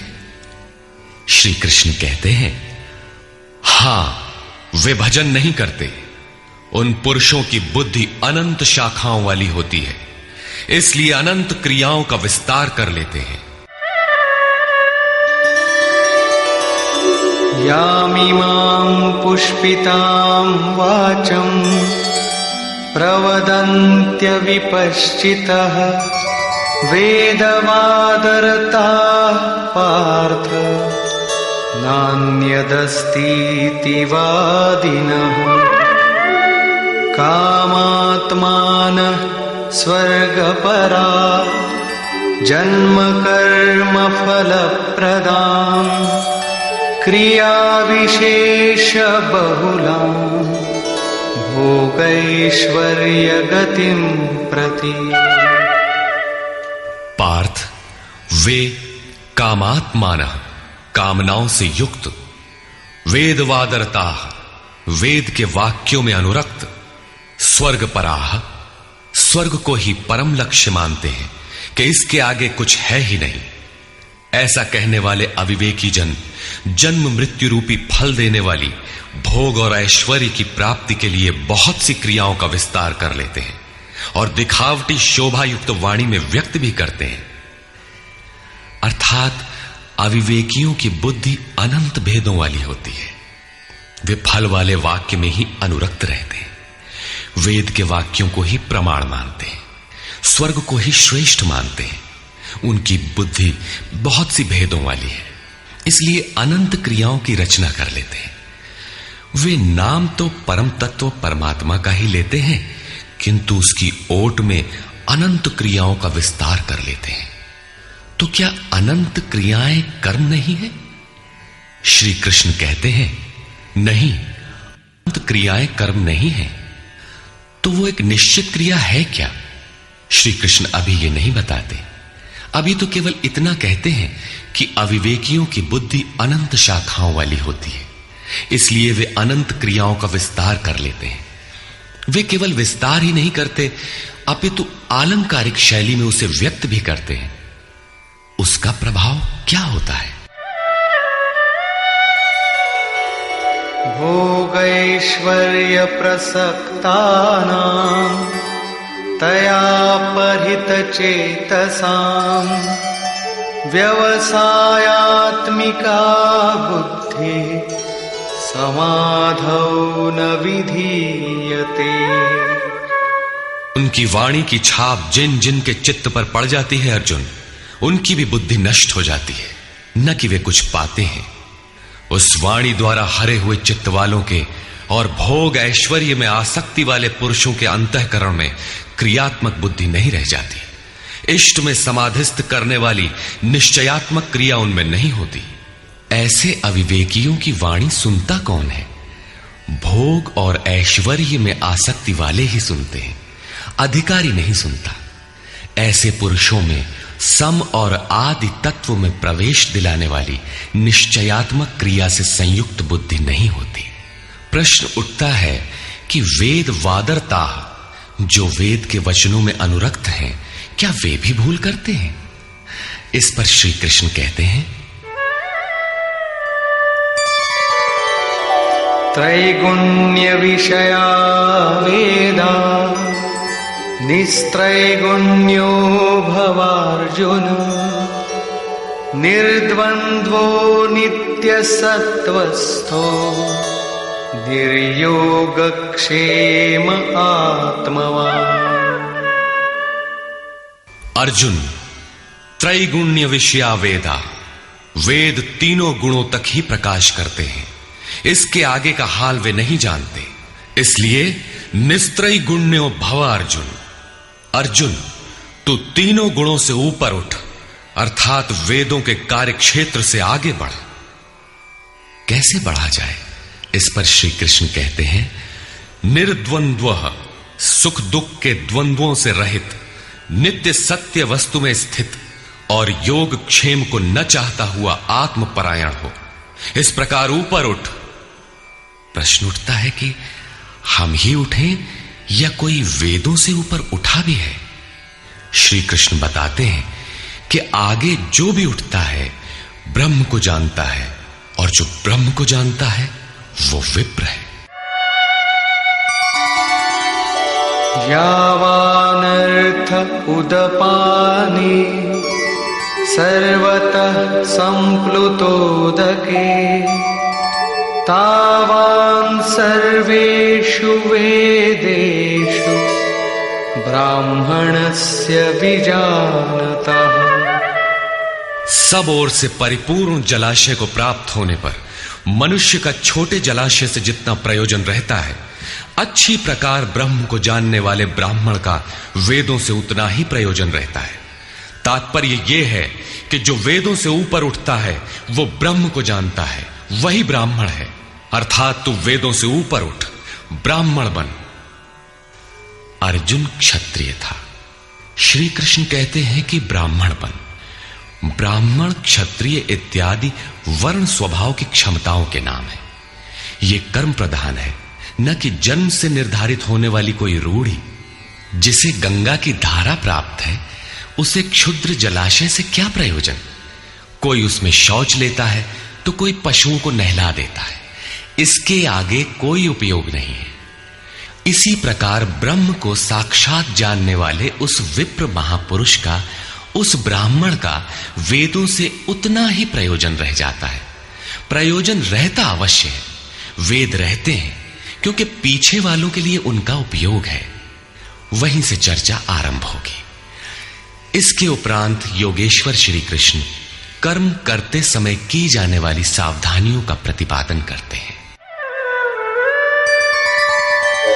कर्मण्येवाधिकारस्ते मा फलेषु कदाचन मा कर्मफलहेतुर्भुर्मा ते संगोस्त्वकर्मणि। कर्म करने में ही तेरा अधिकार हो, फल में कभी नहीं। ऐसा समझ के फल है ही नहीं। फल की वासना वाला भी मत हो और कर्म करने में तेरी अश्रद्धा भी ना हो। अब तक योगेश्वर श्री कृष्ण ने 39वें श्लोक में पहली बार कर्म का नाम लिया, किंतु यह नहीं बताया कि वो कर्म है क्या और उसे करें कैसे। उस कर्म की विशेषताओं पर प्रकाश डाला कि अर्जुन, इस कर्म द्वारा तू कर्मों के बंधन से अच्छी प्रकार छूट जाएगा। अर्जुन, इसमें आरंभ का अर्थात बीज का नाश नहीं है। आरंभ कर दे तो प्रकृति के पास कोई उपाय नहीं कि उसे नष्ट कर दे।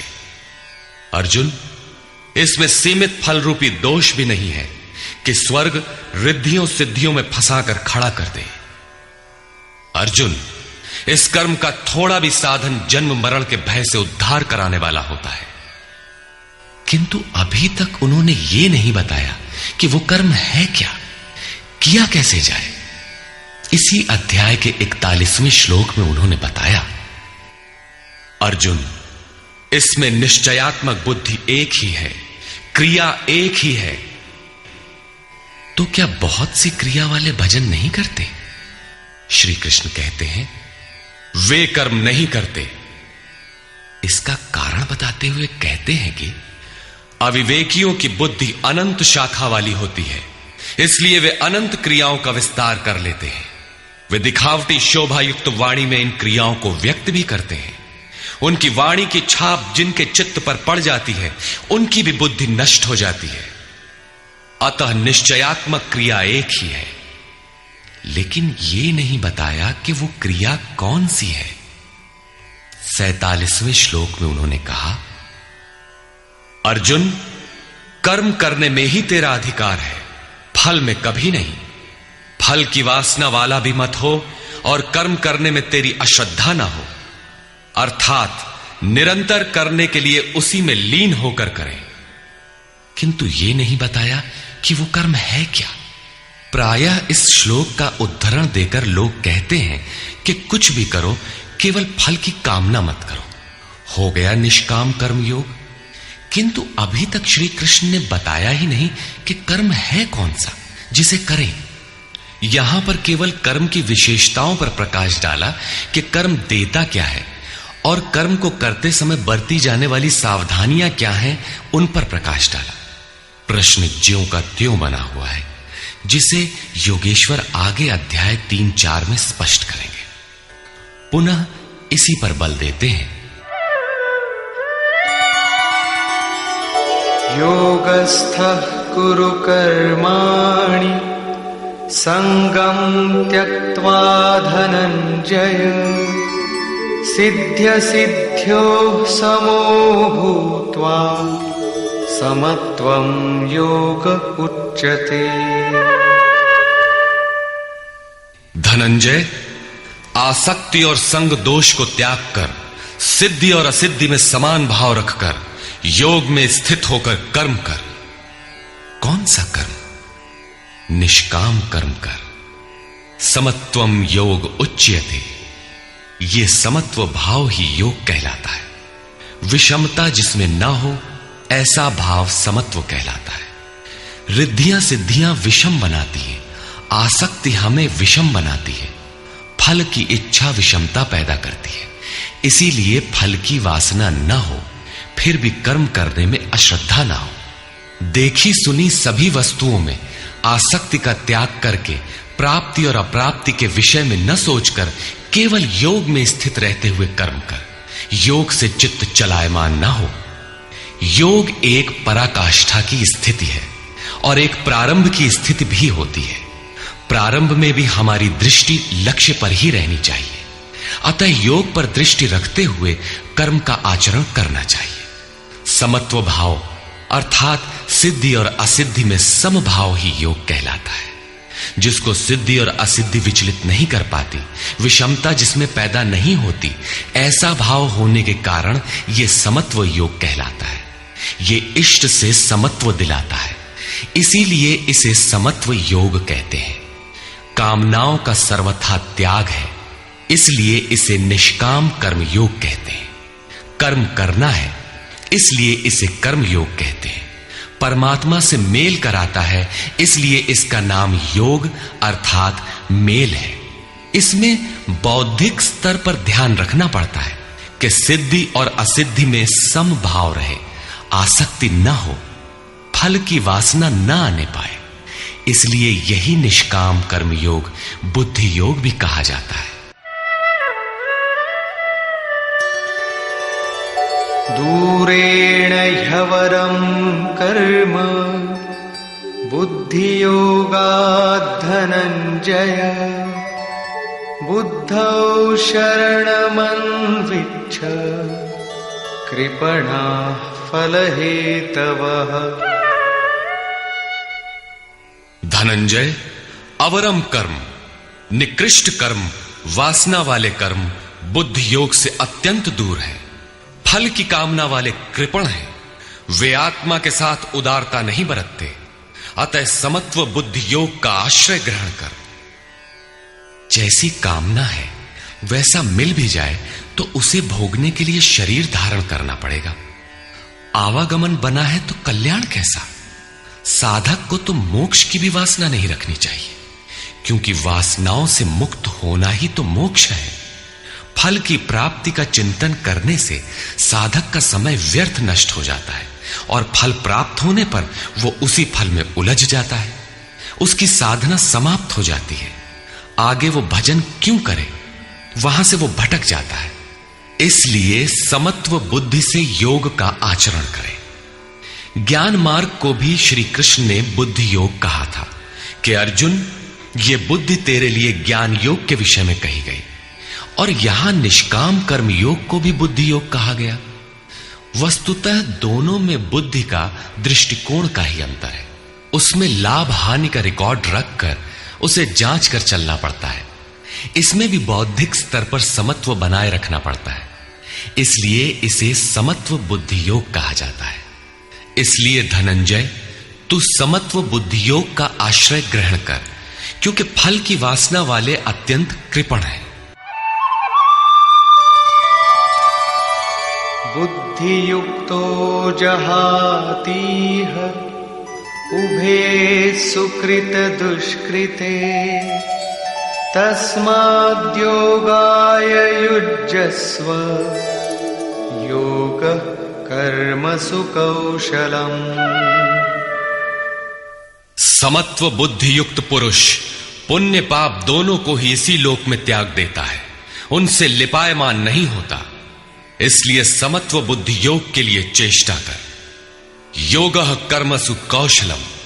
समत्व बुद्धि के साथ कर्मों का आचरण कौशल ही योग है। संसार में कर्म करने के दो दृष्टिकोण प्रचलित हैं। लोग कर्म करते हैं तो उसका फल भी अवश्य चाहते हैं, या फल न मिले तो कर्म करना ही नहीं चाहते। किंतु योगेश्वर श्री कृष्ण इन कर्मों को बंधनकारी बताते हुए आराधना को एकमात्र कर्म मानते हैं। इस अध्याय में उन्होंने कर्म का नाम मात्र लिया। अध्याय 3 के 9वें श्लोक में उसकी परिभाषा दी और चौथे अध्याय में कर्म के स्वरूप पर विस्तार से प्रकाश डाला। प्रस्तुत श्लोक में श्री कृष्ण ने सांसारिक परंपरा से हटकर कर्म करने की कला बताई कि कर्म तो करो, श्रद्धा पूर्वक करो, किंतु फल के अधिकार को स्वेच्छा से छोड़ दो। फल जाएगा कहां? यही कर्मों के करने का कौशल है। निष्काम साधक की समग्र शक्ति इस प्रकार कर्म में लगी रहती है। फिर भी जिज्ञासा स्वाभाविक है कि क्या सदैव कर्म ही करते रहना है या इसका कुछ परिणाम भी निकलेगा? इसे देखें। कर्मजं बुद्धियुक्ता हि फलं त्यक्त्वा मनीषिणः जन्मबन्ध विनिर्मुक्ताः पदं गच्छन्त्यनामयम्। बुद्धि योग से युक्त ज्ञानी जन कर्मों से उत्पन्न होने वाले फल को त्याग कर जन्म और मृत्यु के बंधन से छूट जाते हैं। वे निर्दोष अमृतमय परम पद को प्राप्त होते हैं। अर्जुन की दृष्टि त्रिलोकी के साम्राज्य तथा देवताओं के स्वामीपन तक ही सीमित थी। इतने तक के लिए भी वो युद्ध में प्रवृत्त नहीं हो रहा था। यहां श्री कृष्ण उसे नवीन तथ्य उद्घाटित करते हैं कि आसक्ति रहित कर्म द्वारा अनामय पद प्राप्त होता है। निष्काम कर्म योग परम पद को दिलाता है, जहां मृत्यु का प्रवेश नहीं है। इस कर्म में प्रवृत्ति कब होगी?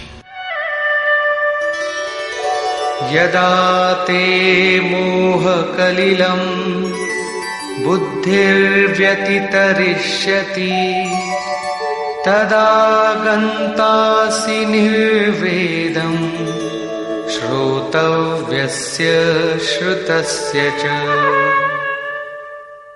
जिस काल में तेरी साधक की बुद्धि मोह रूपी दलदल को पूर्णतः पार कर लेगी, लेश मात्र भी मोह न रह जाए, उस समय जो सुनने योग्य है उसे तू सुन सकेगा और सुने हुए के अनुसार वैराग्य को प्राप्त हो सकेगा, अर्थात उसे आचरण में ढाल सकेगा। अभी तो जो सुनने लायक है उसे न तो तू सुन पाया है और आचरण का तो प्रश्न ही नहीं खड़ा होता। इसी योग्यता पर पुनः प्रकाश डालते हैं।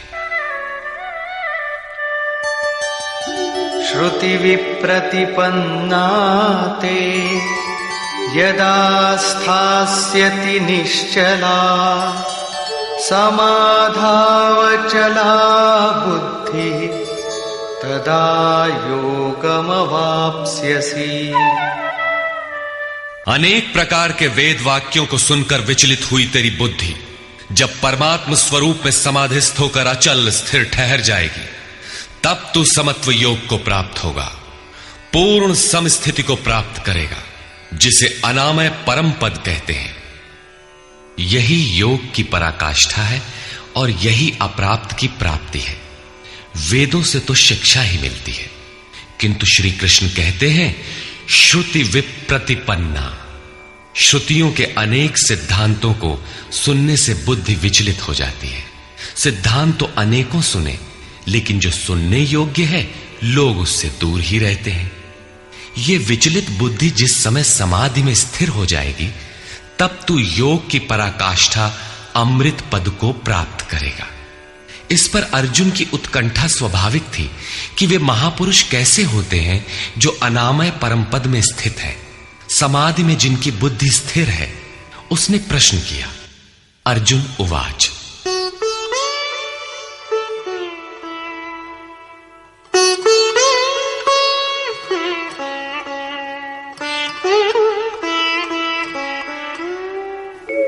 स्थितप्रज्ञस्य का भाषा समाधिस्थस्य केशव स्थितधिः किं प्रभाषेत किमासीत व्रजेत किम्। समाधीयते चित्तम यस्मिन् स आत्मा एव समाधिः। जिसमें चित्त का समाधान किया जाए वो आत्मा ही समाधि है। अनादि तत्व में जो समत्व प्राप्त कर ले उसे समाधिस्थ कहते हैं। अर्जुन ने पूछा, केशव, समाधिस्थ स्थिर बुद्धि वाले महापुरुष के क्या लक्षण हैं? स्थित प्रज्ञ पुरुष कैसे बोलता है, वो कैसे बैठता है, वो कैसे चलता है? 4 प्रश्न अर्जुन ने किए। इस पर भगवान श्री कृष्ण ने स्थित प्रज्ञ के लक्षण बताते हुए कहा, श्री भगवान उवाच,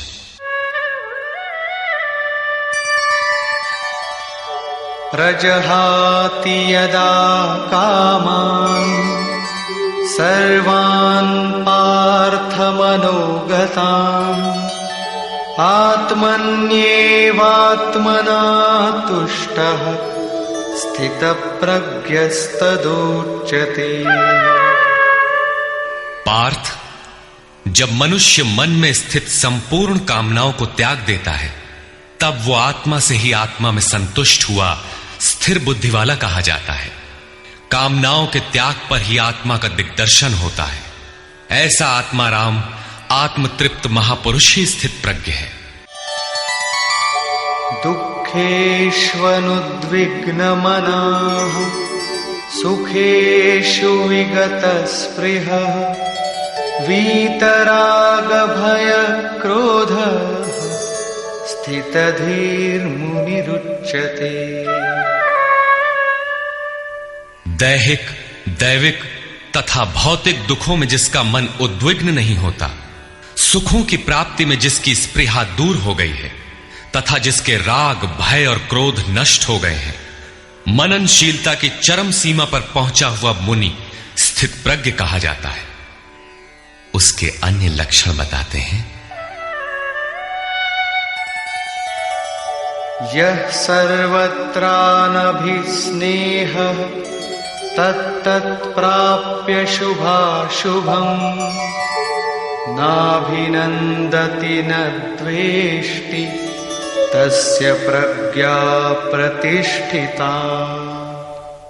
जो पुरुष सर्वत्र स्नेह रहित हुआ, शुभ अथवा अशुभ को प्राप्त होकर न तो प्रसन्न होता है और न द्वेष करता है, उसकी बुद्धि स्थिर है। शुभ वो है जो परमात्म स्वरूप में लगाता है, अशुभ वो है जो प्रकृति की ओर ले जाने वाला होता है। किंतु स्थित प्रज्ञ पुरुष अनुकूल परिस्थितियों से न प्रसन्न होता है और न प्रतिकूल परिस्थितियों से द्वेष करता है, क्योंकि प्राप्त होने योग्य वस्तु न उससे भिन्न है और न पतित करने वाले विकार ही उसके लिए है।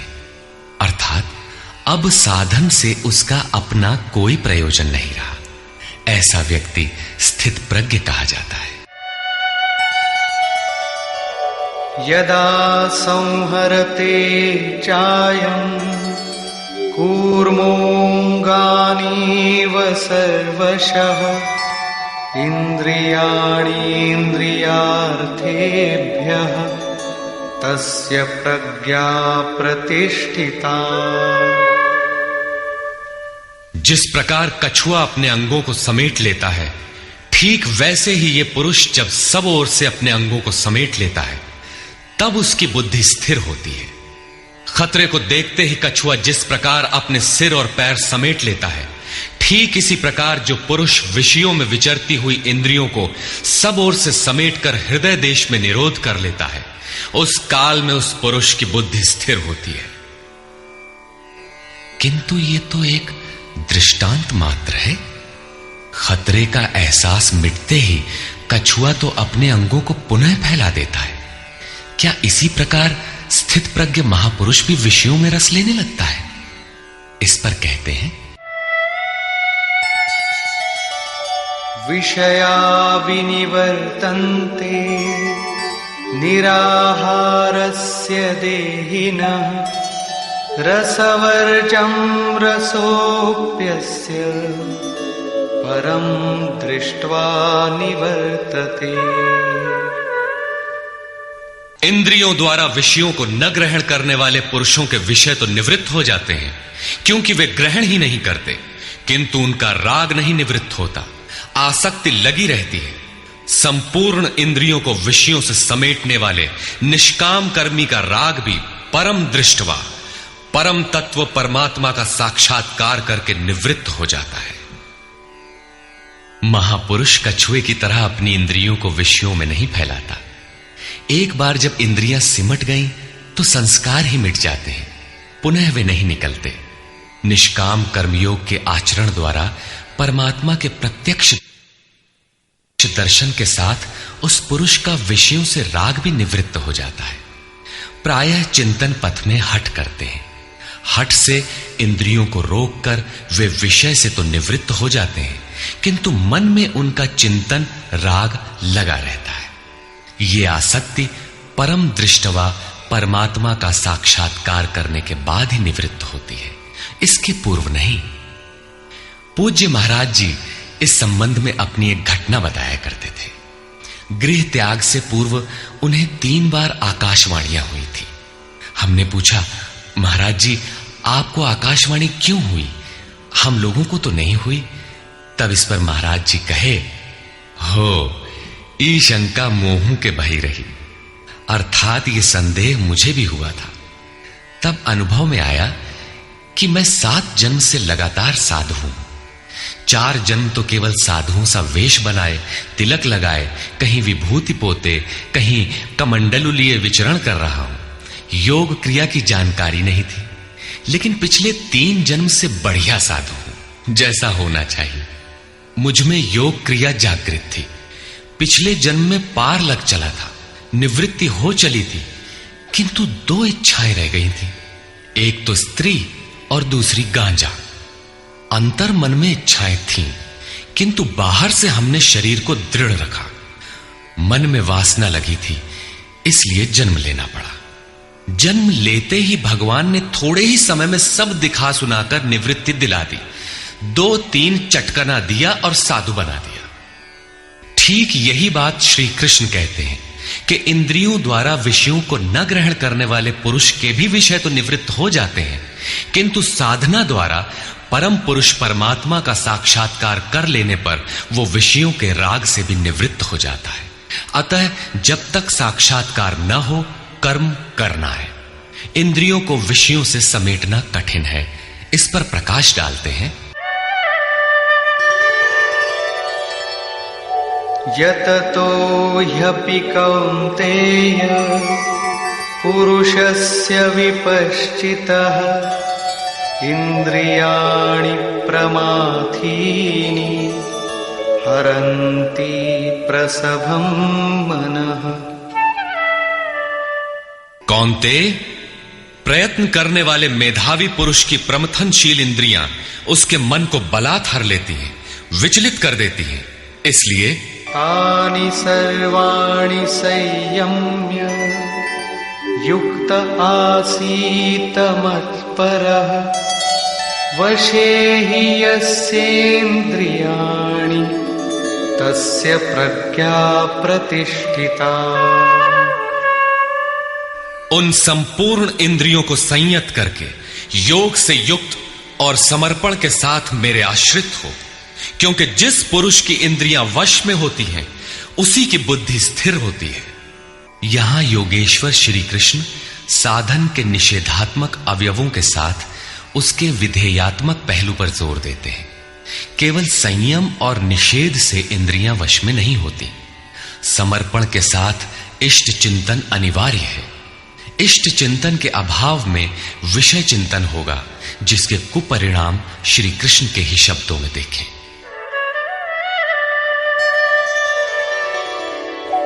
ध्यायतो विषयान् पुंसः संगस्तेषूपजायते संगात् संजायते कामः कामात् क्रोधोऽभिजायते।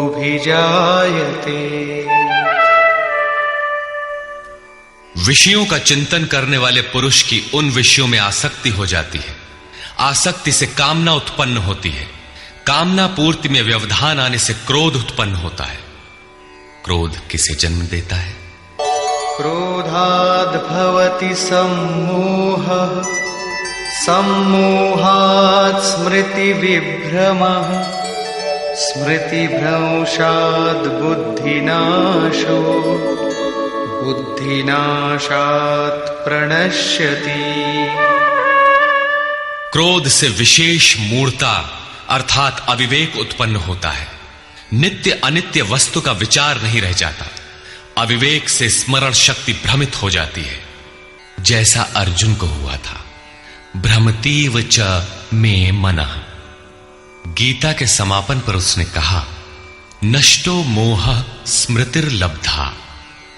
क्या करें क्या न करें इसका निर्णय नहीं हो पाता। स्मृति भ्रमित होने से योग परायण बुद्धि नष्ट हो जाती है और बुद्धि नाश होने से ये पुरुष अपने श्रेय साधन से च्युत हो जाता है। यहां श्री कृष्ण ने बल दिया है कि विषयों का चिंतन नहीं करना चाहिए। साधक को नाम रूप लीला और धाम में ही कहीं लगे रहना चाहिए। भजन में ढील देने पर मन विषयों में जाएगा। विषयों के चिंतन से आसक्ति हो जाती है। आसक्ति से उस विषय की कामना साधक के अंतर मन में होने लगती है। कामना की पूर्ति में व्यवधान होने पर क्रोध, क्रोध से अविवेक, अविवेक से स्मृति भ्रम और स्मृति भ्रम से बुद्धि नष्ट हो जाती है। निष्काम कर्म योग को बुद्धि योग कहा जाता है, क्योंकि बुद्धि स्तर पर इसमें विचार रखना चाहिए कि कामनाएं न आने पाए। फल है ही नहीं। कामना आने से यह बुद्धि योग नष्ट हो जाता है। साधन करिय विचारहीन, मन शुद्ध होए नहीं तैसे। विचार आवश्यक है। विचार शून्य पुरुष श्रेय साधन से नीचे गिर जाता है। साधन क्रम टूट जाता है, सर्वथा नष्ट नहीं होता। भोग के पश्चात साधन वहीं से पुनः आरंभ होता है जहां अवरुद्ध हुआ था। ये तो विषयाभिमुख साधक की गति है। स्वाधीन अंतःकरण वाला साधक किस गति को प्राप्त होता है? इस पर श्री कृष्ण कहते हैं, रागद्वेष वियुक्तैस्तु विषयानिन्द्रियैश्चरन् आत्मवश्यैर्विधेयात्मा प्रसादमधिगच्छति। आत्मा की विधि को प्राप्त प्रत्यक्षदर्शी महापुरुष राग द्वेष से रहित, वश में की हुई अपनी इंद्रियों द्वारा विषयान चरण, विषयों में विचरता हुआ भी प्रसाद मधिगच्छति, अंतःकरण की निर्मलता को प्राप्त होता है। वो अपनी भाव दृष्टि में रहता है। महापुरुष के लिए विधि निषेध नहीं रह जाते। उसके लिए कहीं अशुभ नहीं रहता जिससे वो बचाव करे, तथा उसके लिए कोई शुभ शेष नहीं रह जाता जिसकी वो कामना करे।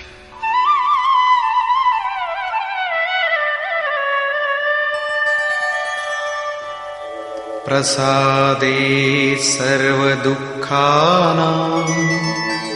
हानिरस्योपजायते, प्रसन्नचेतसो याशु बुद्धिः पर्यवतिष्ठते। भगवान के पूर्ण कृपा प्रसाद भगवत्ता से संयुक्त होने पर इसके संपूर्ण दुखों का अभाव हो जाता है। दुखालयम अशाश्वतम, संसार का अभाव हो जाता है और उस प्रसन्न चित्त वाले पुरुष की बुद्धि शीघ्र ही अच्छी प्रकार स्थिर हो जाती है। किंतु जो योग युक्त नहीं है उनकी दशा पर प्रकाश डालते हैं।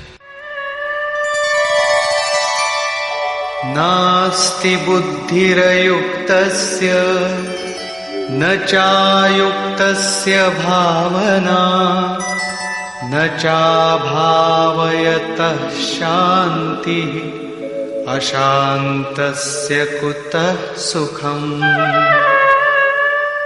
योग साधन रहित पुरुष के अंतःकरण में निष्काम कर्मयुक्त बुद्धि नहीं होती। उस अयुक्त के अंतःकरण में भाव भी नहीं होता। भावना रहित पुरुष को शांति कहां और अशांत पुरुष को सुख कहां। योग क्रिया करने से कुछ दिखाई पड़ने पर ही भाव बनता है। जाने बिनु ना होई प्रतीति, भावना बिना शांति नहीं मिलती और शांति रहित पुरुष को सुख अर्थात शाश्वत सनातन की प्राप्ति नहीं होती। इंद्रियाणां हि चरतां यन्मनोनुविधीयते तदस्य हरति प्रज्ञां वायुर्नावमिवाम्भसि। जल में नाव को जिस प्रकार वायु हरण करके गंतव्य से दूर कर देता है, ठीक वैसे ही विषयों में विचरण करती हुई इंद्रियों में जिस इंद्रिय के साथ मन रहता है, वो एक ही इंद्रिय उस अयुक्त पुरुष की बुद्धि को हर लेती है। अतः योग का आचरण अनिवार्य है। क्रियात्मक आचरण पर श्री कृष्ण पुनः बल देते हैं।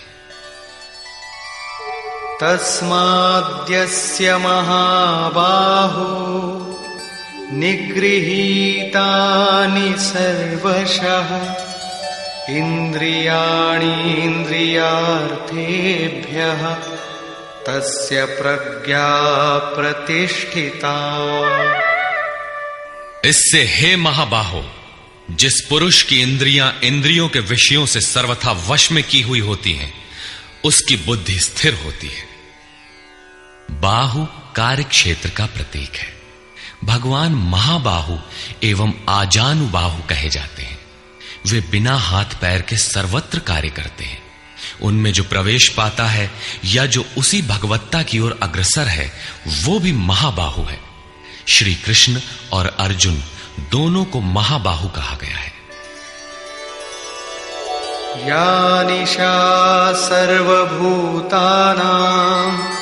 तस्यां जागर्ति संयमी यस्यां जागृति भूतानि सा निशा पश्यतो मुनि। संपूर्ण भूत प्राणियों के लिए वो परमात्मा रात्रि के तुल्य है, क्योंकि दिखाई नहीं देता, न विचार ही काम करता है, इसलिए रात्रि सदृश है। उस रात्रि में परमात्मा में संयमी पुरुष भली प्रकार देखता है, चलता है, जागता है, क्योंकि वहां उसकी पकड़ है। योगी इंद्रियों के संयम द्वारा उसमें प्रवेश पा जाता है। जिन नाशवान सांसारिक सुख भोग के लिए संपूर्ण प्राणी रात दिन परिश्रम करते हैं, योगी के लिए वही निशा है। रमा विलासु राम अनुरागी तजत बमन जिमि जन बड़ भागी। जो योगी परमार्थ पथ में निरंतर सजग और भौतिक ऐषणाओं से सर्वथा निष्प्रिय होता है, वही उस इष्ट में प्रवेश पाता है। वो रहता तो संसार में ही है, किंतु संसार का उस पर प्रभाव नहीं पड़ता। महापुरुष की इस रहनी का चित्रण देखें।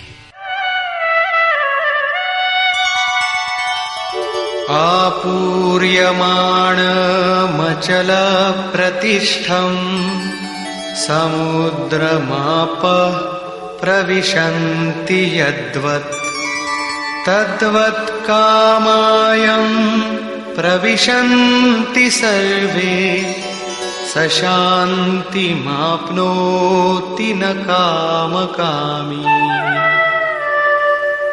जैसे सब ओर से परिपूर्ण अचल प्रतिष्ठा वाले समुद्र में नदियों के जल उसको चलायमान न करते हुए बड़े वेग से उसमें समा जाते हैं, ठीक वैसे ही परमात्मा में स्थित प्रज्ञ पुरुष में संपूर्ण भोग विकार उत्पन्न किए बिना समा जाते हैं। ऐसा पुरुष परम शांति को प्राप्त होता है, न कि भोगों को चाहने वाला। भयंकर वेग से बहने वाली सहस्त्रों नदियों के स्रोत फसल को नष्ट करते हुए, हत्याएं करते हुए, नगरों को डुबाते हुए, हाहाकार मचाते हुए बड़े वेग से समुद्र में गिरते हैं, किंतु समुद्र को न 1 इंच ऊपर उठा पाते हैं और न गिरा ही पाते हैं, बल्कि उसी में समाहित हो जाते हैं। ठीक इसी प्रकार स्थित स्थित प्रज्ञ महापुरुष के प्रति संपूर्ण भोग उतने ही वेग से आते हैं, किंतु समाहित हो जाते हैं।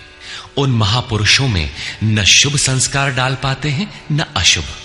योगी के कर्म अशुक्ल और अकृष्ण होते हैं, क्योंकि जिस चित्त पर संस्कार पड़ते हैं उसका निरोध और विलीनीकरण हो गया। इसके साथ ही भगवत्ता की स्थिति आ गई। अब संस्कार पड़े भी तो कहां। इस एक ही श्लोक में श्री कृष्ण ने अर्जुन के कई प्रश्नों का समाधान कर दिया। उसकी जिज्ञासा थी कि स्थित प्रज्ञ महापुरुष के लक्षण क्या हैं, वो कैसे बोलता है, कैसे बैठता है, कैसे चलता है। श्री कृष्ण ने एक ही शब्द में उत्तर दिया कि वे समुद्रवत होते हैं। उनके लिए विधि निषेध नहीं होता कि ऐसे बैठो और ऐसे चलो। वे ही परम शांति को प्राप्त होते हैं, क्योंकि वे संयमी हैं। भोगों की कामना वाला शांति नहीं पाता। इसी पर पुनः बल देते हैं, विहाय कामान्यः सर्वान् पुमांश्चरति निःस्पृहः निर्ममो निरहंकारः स शान्तिमधिगच्छति। जो पुरुष संपूर्ण कामनाओं को त्याग कर निर्ममः, मैं और मेरे के भाव तथा अहंकार और स्पृहा से रहित होता हुआ बरतता है, वो उस परम शांति को प्राप्त होता है जिसके बाद कुछ भी पाना शेष नहीं रह जाता। एषा ब्राह्मी स्थितिः पार्थ नैनां प्राप्य विमुह्यति स्थित्वा स्यामन्तकालेऽपि ब्रह्मनिर्वाणमृच्छति। पार्थ, उपर्युक्त स्थिति ब्रह्म को प्राप्त हुए पुरुष की स्थिति है। समुद्रवत उन महापुरुषों में विषय नदियों की तरह समा जाते हैं। वे पूर्ण संयमी और प्रत्यक्षता परमात्मदर्शी हैं। केवल अहम ब्रह्मास्मि पढ़ लेने या रट लेने से यह स्थिति नहीं मिलती। साधन करके ही इस ब्रह्म की स्थिति को पाया जाता है। ऐसा महापुरुष ब्रह्म निष्ठा में स्थित रहते हुए शरीर के अंत काल में भी ब्रह्मानंद को ही प्राप्त होता है। निष्कर्ष, प्रायः कुछ लोग कहते हैं कि दूसरे अध्याय में गीता पूर्ण हो गई, किंतु यदि केवल कर्म का नाम मात्र लेने से कर्म पूरा हो जाता हो तब तो गीता का समापन माना जा सकता है। इस अध्याय में योगेश्वर श्री कृष्ण ने यही बताया कि अर्जुन, निष्काम कर्मयोग के विषय में सुन, जिसे जानकर तू संसार बंधन से छूट जाएगा। कर्म करने में तेरा अधिकार है, फल में कभी नहीं। कर्म करने में तेरी अश्रद्धा भी ना हो, निरंतर करने के लिए तत्पर हो जा। इसके परिणाम में तू परम दृष्टवा, परम पुरुष का दर्शन कर स्थित प्रज्ञ बनेगा, परम शांति पाएगा। किंतु यह नहीं बताया कि कर्म है क्या। यह सांख्य योग नामक अध्याय नहीं है। यह नाम शास्त्रकार का नहीं अपितु टीकाकारों की देन है। वे अपनी बुद्धि के अनुसार ही ग्रहण करते हैं, तो आश्चर्य क्या है। इस अध्याय में कर्म की गरिमा, उसे करने में बरती जाने वाली सावधानी और स्थित प्रज्ञ के लक्षण बताकर श्री कृष्ण ने अर्जुन के मन में कर्म के प्रति उत्कंठा जागृत की है। उसे कुछ प्रश्न दिए हैं। आत्मा शाश्वत है, सनातन है, उसे जानकर तत्वदर्शी बनो। उसकी प्राप्ति के दो साधन हैं, ज्ञान योग और निष्काम कर्म योग।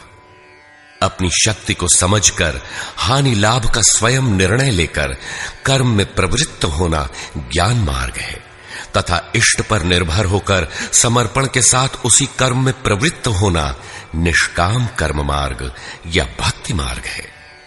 गोस्वामी तुलसीदास ने दोनों का चित्रण इस प्रकार किया है। मोरे प्रौढ़ तनय समज्ञानी, बालक सुत समदास अमानी, जनहि मोर बल निज बल ताही, दुह कह काम क्रोध रिपु आही। मेरे दो प्रकार के भजने वाले हैं, एक ज्ञान मार्गी, दूसरा भक्ति मार्गी। निष्काम कर्म मार्गी या भक्ति मार्गी शरणागत होकर मेरा आश्रय लेकर चलता है। ज्ञान योगी अपनी शक्ति सामने रखकर अपनी हानि लाभ का विचार कर अपने भरोसे चलता है, जबकि दोनों के शत्रु एक ही हैं। ज्ञान मार्गी को काम क्रोधादि शत्रुओं पर विजय पाना है और निष्काम कर्म योगी को भी इन्हीं से युद्ध करना है। कामनाओं का त्याग दोनों करते हैं और दोनों मार्गों में किया जाने वाला कर्म भी एक ही है। इस कर्म के परिणाम में परम शांति को प्राप्त हो जाओगे। लेकिन यह नहीं बताया कि कर्म है क्या। अब आपके भी समक्ष कर्म एक प्रश्न है। अर्जुन के मन में भी कर्म के प्रति जिज्ञासा हुई। तीसरे अध्याय के आरंभ में ही उसने कर्म विषयक प्रश्न प्रस्तुत किया। अतः ओम तत्सदिति श्रीमद् भगवद गीता सूपनिषत्सु ब्रह्म विद्यायाम योग शास्त्रे श्री कृष्णार्जुन संवादे कर्म जिज्ञासा नाम द्वितीयो अध्यायः। इस प्रकार स्वामी अड़गड़ानंद कृत श्रीमद् भगवद गीता के भाष्य यथार्थ गीता का दूसरा अध्याय पूर्ण होता है।